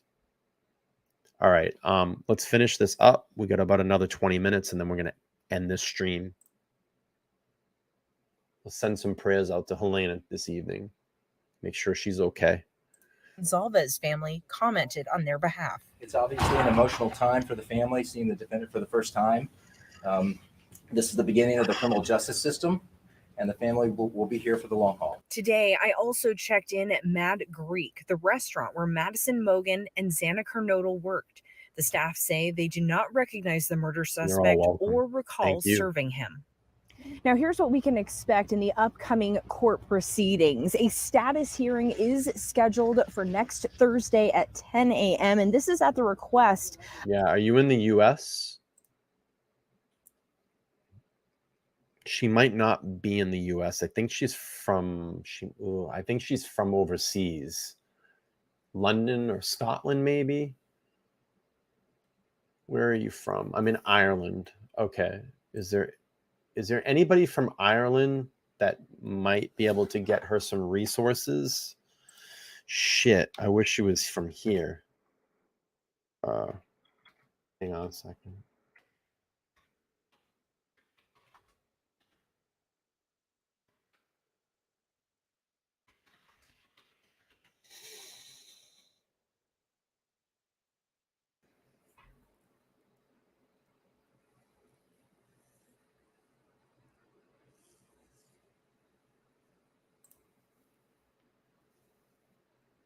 Okay, I found something here you might want to look into. Let's bounce this down, bring up this screen. This is called Spun Out, Support for Domestic Violence in Ireland. Maybe it's something that you want to take a look into, but I'll drop that link in the chat. If you need to talk to someone, just vet this site. It looks pretty credible. Let me see. They do have a Facebook page as well. There's 56,000 followers on it. It's a nonprofit organization. This is the phone number here. You can reach out to someone there and hopefully get some help if you need that. It does look legitimate. They are very active on Facebook, so it's not like something that looks bullshit. It says Ireland's Youth Information and Support Platform. So maybe you can get someone to talk to through there, but we need to make sure you're okay and you're safe. Okay. All right, let's go back to this stream and then we'll end this one out. We get about another 20 minutes or so. I appreciate everybody being in here this evening. So please, if you haven't already, smash that like button. We do great things here on LTL. We support our chat members, we support our people, unlike a lot of the other creators out there that just don't give a shit about their people. They wouldn't stop a stream in the middle of the stream to recognize what's going on, to recognize one of their members, one of their supporters that support them. That's why their supporters come here, for us to support them in any way that we can. I've never seen another creator ever stop a stream and do that. I'm not toting my own. I'm not trying to pat myself on the back, but I've never seen that before. No one would stop to do that. They would just keep fucking chatting or playing a video. We care about our people here. We care about our subscribers here. I care about all of you. So if there's something that we can do here to help you, especially in a incident of domestic violence, no one should ever have to go through that. I grew up with a lot of violence in my home. My father abusing my mother, my father abusing me. I don't stand for that shit. I don't care if it's a brother, a lover, a whoever, family member, husband. No man should ever put his hands on a woman in hate or rage. I don't put up with that shit. Those people need to go down hard and pay for what they do. But we need to make sure that she's okay. And you keep in touch with us here. We need to make sure you're okay, and reach out to some of those resources in that number. That should get you some help. Or maybe you can talk to, I don't know how things work there in Ireland. Maybe you can get in touch with someone through the hospital, some aftercare. But let's finish this up here. Let's support Helena tonight. This stream is dedicated to Helena. Let's get her some prayers and make sure that she's okay. Of the suspect's defense attorney. Now, Kohberger's preliminary hearing is not yet scheduled, but it must happen within the next 2 weeks. At that hearing, he will enter either a not guilty or guilty plea. Reporting from the Latah County Courthouse, Amanda Rowley, KREM 2 News. Now, we have known the murders happened in the early morning hours back on November 13th. So now we are getting a much more detailed look at what investigators believe played out and some of the evidence left behind. We now know investigators believe the deaths happened between 4 and 4:25 a.m. Police say Xana Kernodle had received a DoorDash order at the house right around 4 a.m. Cell phone data also shows she was likely awake at least until 4:12 a.m. Before this, a surviving roommate who lived in the house told police something woke her up at around 4 a.m. And by 4:20 a.m., police say a vehicle matching the description of the white Hyundai Elantra was spotted speeding away from the scene. 18 pages tell terrifying details of the early morning hours of November 13th, including pinpointing the time of the alleged murders.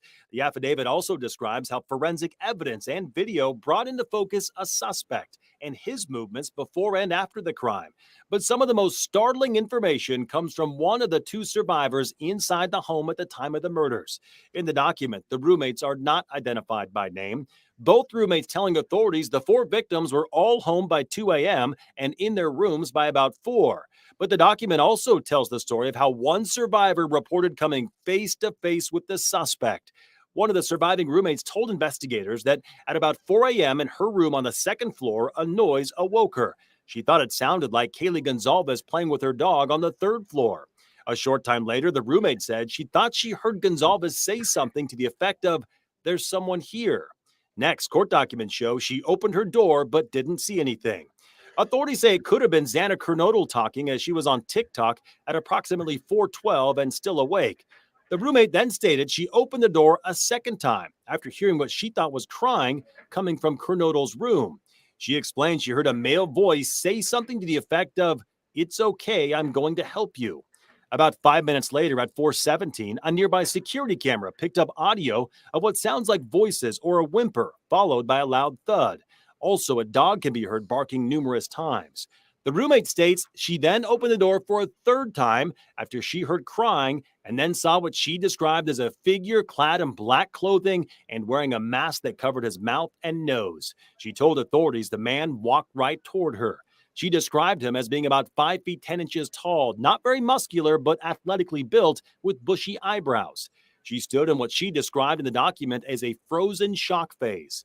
In her statement, she said the man walked past her and toward the sliding glass door. And that's when she said she locked herself in the room after seeing the man. Investigators believe the suspect then left, leaving behind 4 victims and a trail of evidence that ultimately led them to... So, riddle me this. There was always this thing about Dylan Mortensen being drunk, being high, didn't know what was going on. If she didn't think something happened that was bad, why would she go back into her room and lock her door? Right?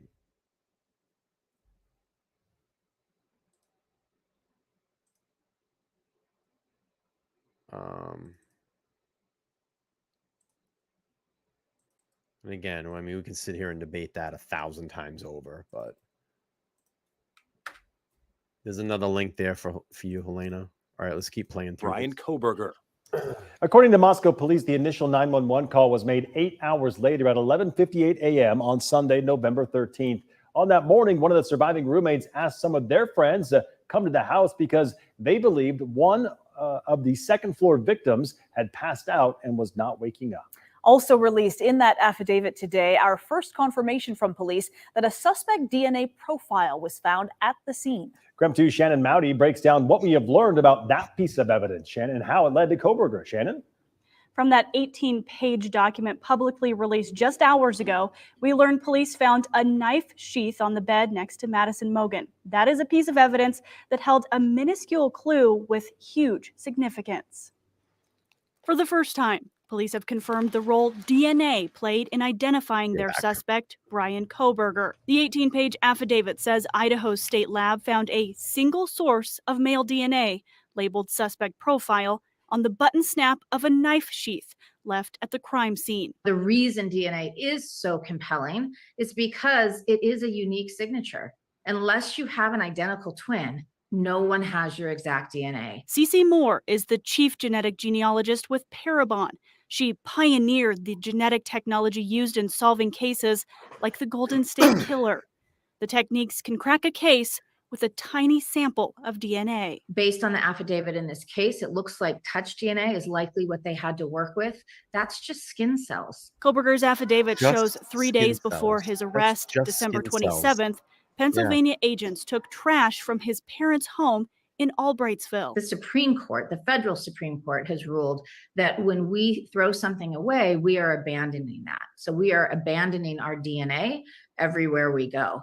And it has been ruled, at least so far, that that's fair game for law enforcement. That garbage was sent to the Idaho State Lab, and within a day, the lab had another DNA profile. It certainly appears that they retrieved his father's DNA from the trash.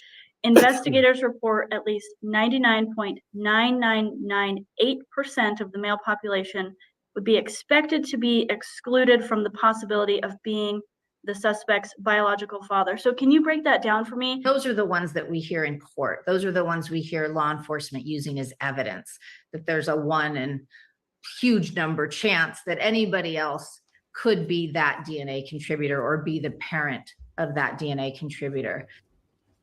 And Moore tells me mention of any genetic technology possibly used in this case was correctly and probably on purpose left out of the affidavit because it's only a tip, not what actually leads to an arrest. Shannon Mowdy, Creme 2 News. Shannon, thank you very much. Investigators reviewed footage from security video in the victim's King Road neighborhood. So there were several sightings of that Elantra between the hours of 3:29 and 4:20 a.m. The same car drove by the house 3 different times. Officials say it is normally a very low traffic area, especially in those early morning hours. The 4th time the car arrived was around 4:04 a.m. It could be seen on surveillance video trying to park in front of the house, but eventually driving eastbound down Queen Road. Police say the same car speeds away at around 4:20 a.m. It drives down Walenta Drive. After that, police believe the car then left the neighborhood at Palouse River Drive and Conestoga Drive. That route eventually leads back to Pullman, Washington. Creme 2's Nathan Hyun has been tracking all of the locations where documents say Kohberger's car was spotted.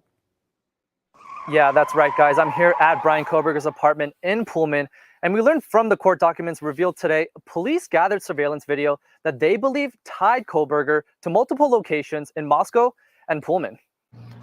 On the day of the murder at 2:53 a.m., WSU surveillance cameras spotted a white sedan traveling on Nevada Street towards SR 270, which connects Pullman to Moscow. Police say that after the car left Pullman, cameras put the suspect's car in Moscow, driving on Indiana Hills Drive, about 1.5 miles away from the victim's house. This was approximately at 3:26 a.m. Just 3 minutes later, video shows the suspect's car arriving here on Queen Road, close to the victim's residence. And later in the report, we learned that the car exited and came into this area 4 times, trying to park at this residence. Police say video then shows at 4:20 a.m. the car exited the area at a high rate of speed. After leaving Moscow, documents show a WSU surveillance camera spotted the suspect's car driving north on Johnson.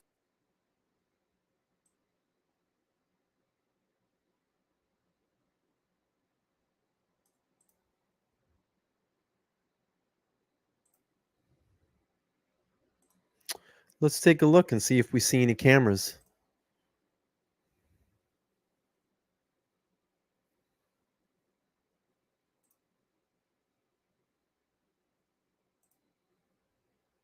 Because remember, this house is all blurred out now.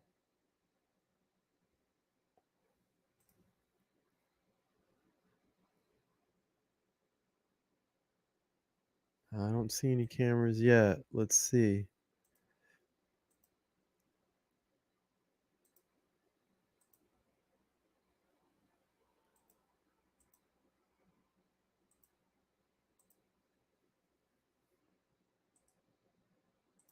Damn, they cut it. Shit, I wanted to see that. They just panned a little bit more to the right.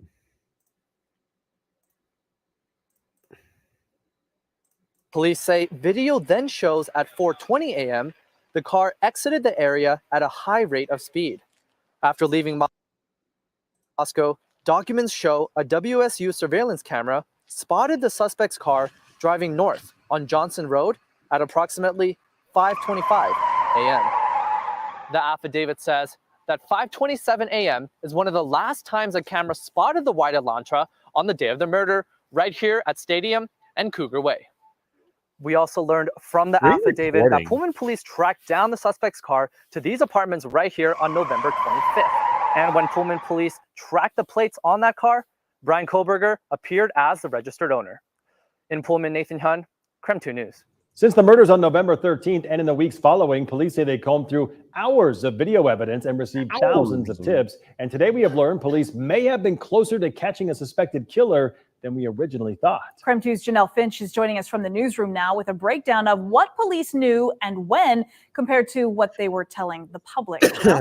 Mark and Whitney, throughout this investigation, Moscow police held a lot of information close to their chest. In the affidavit documents released today, we learned Moscow PD may have been ready to catch a suspected killer in as early as 2 weeks following the crime. Moscow police discovered the bodies of Xana, Ethan, Maddie, and Kaylee in the afternoon on November 13th. Police confirmed the discovery launched a homicide investigation. Days later, autopsies revealed the 4 students were murdered. Police. I think we're just going to go into like just a lot of review of what we've already seen here, just kind of skipping ahead. And it looks like it's kind of the same thing. Let's see what this is. That she heard several things throughout those early morning hours. The affidavit says this roommate told investigators sometime after 4 a.m. she thought she heard crying coming from Xana's room and heard a male voice say something like, "It's okay, I'm going to help you." Then that same roommate says they opened their door for a 3rd time that morning and saw a figure clad in black clothing and a mask that covered the. All right, I'm gonna pause this from here, and because just for the interest of time, it's getting late. I'm almost 3 hours here. I got to work tomorrow, but I'm gonna do this. If you want to go back and review any of this content, that's from Creme 2. They do amazing reporting, and I'm probably gonna end this one up because it's getting almost 3 hours here, and it's getting late. But I wanted to just do a couple of things before I leave. I want to thank everybody for being part of the LTL gang. It's been such an amazing journey so far. We're just at 9,006 subscribers as this stream is ending. So we need to update the board here and continue the climb to 10,000 subscribers. So we'll back that out. Throw another 6 up here. Oops, we were backwards. We got a 6 on the board. And, I want to thank everybody for being part of the LTL crew. We'll go back through all of the amazing donations. Kelly D has become a member. Thank you, Kelly. Basil's Bezel again with the $1.99. We had Kelly P. I had Kelly D and Kelly P. I had AJ in the chat. that's used their membership. Donna G. Jessica was here. Michelle with a super sticker. Thank you. Carrie H., a huge supporter of the channel. Again, with all these super stickers. Mind Your Business became a member once again. Gail with a $3. Jeff, OG, has been here forever. Gail became a member. Stacy and Carrie H., once again, thank you so much. You are huge supporters of the channel, and I do appreciate that. I think Carrie just, let's see. Did I miss one here? Carrie just threw up another one. That's so nice of you. She's on your way to 10K. We are getting there. We are getting there. It's not just me. It's everybody here. Everybody here makes a difference on this channel. And the more we can come here and interact in these chats and watch this content and give back to the community and support our members, support our subscribers, that's what makes this channel grow, because you are all LTL. Helena, we want to wish you well. If there's anything that you need, you can reach out to me at letstalklivepodcast@gmail.com. I hope that some of the links and resources that we posted in the chat for you this evening can get you some help if you need help. And I would just urge, maybe reaching out to your local law enforcement, or maybe back through your hospital. They might have some aftercare for you if you need that. The most important thing is that you're safe, you're away from that environment, and that you continue to keep checking in with us, because we need to make sure that you're okay. It just hit midnight here on the East Coast. Again, thank you all for being huge supporters of this channel. We're going to keep growing it here, and we'll keep pushing on. I plan on streaming tomorrow. I have I have a stream that I've been meaning to do with Billy McFarland, the Fire Festival guy. If you haven't seen that, there's an amazing documentary on Netflix. I'm sure it's probably still there. You can type in Fire Festival, but Billy McFarland is out of jail and plans to come back. And so he says that he has sold out Fire Festival 2.0. So maybe we'll come back tomorrow night and do something like that. I have some new TPG news to report as well. So we'll have some streams this week about that. And then, of course, we will continue our review and reflect. Because we were the originators of looking back, and all these creators that have done the Looking Back series. We know where it first came from. We know where our members are. It's good stuff. So everybody get some sleep, get some rest. If you can join us tomorrow night, look for the tile. It'll be up. I got to start putting my tiles up later, because I put my tiles up and then people copy the content that I do. So anyway, I digress on all of that. You all be good. Thank you for supporting me this evening. It's been fun, and you're all amazing. We'll see you tomorrow night if you can hang out with us. If not, have a lovely weekend. Have an amazing Labor Day off if you're here in the States, and we'll see you soon. Thanks, everybody. Be safe, be kind, and be well. Bye.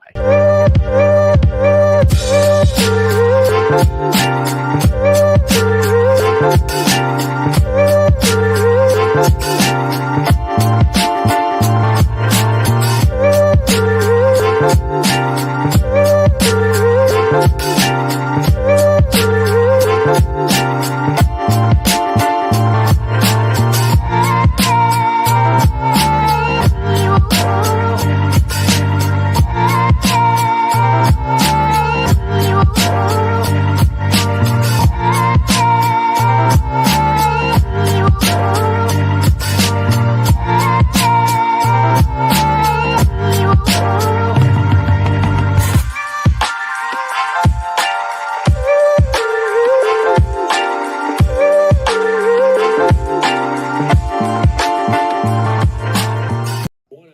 enough, too. I'm confident enough that I'm always going to make money in something. If I gave up if I never sold another watch tomorrow, I could start selling paper cups, plastic cups, and I'll do good at it. Someone that owes a lot of money, I probably wouldn't be flying all over the country. I'd probably start figuring out how I'm going to pay people back. Well, that's why you're sitting there behind a YouTube channel and not $5 million in debt.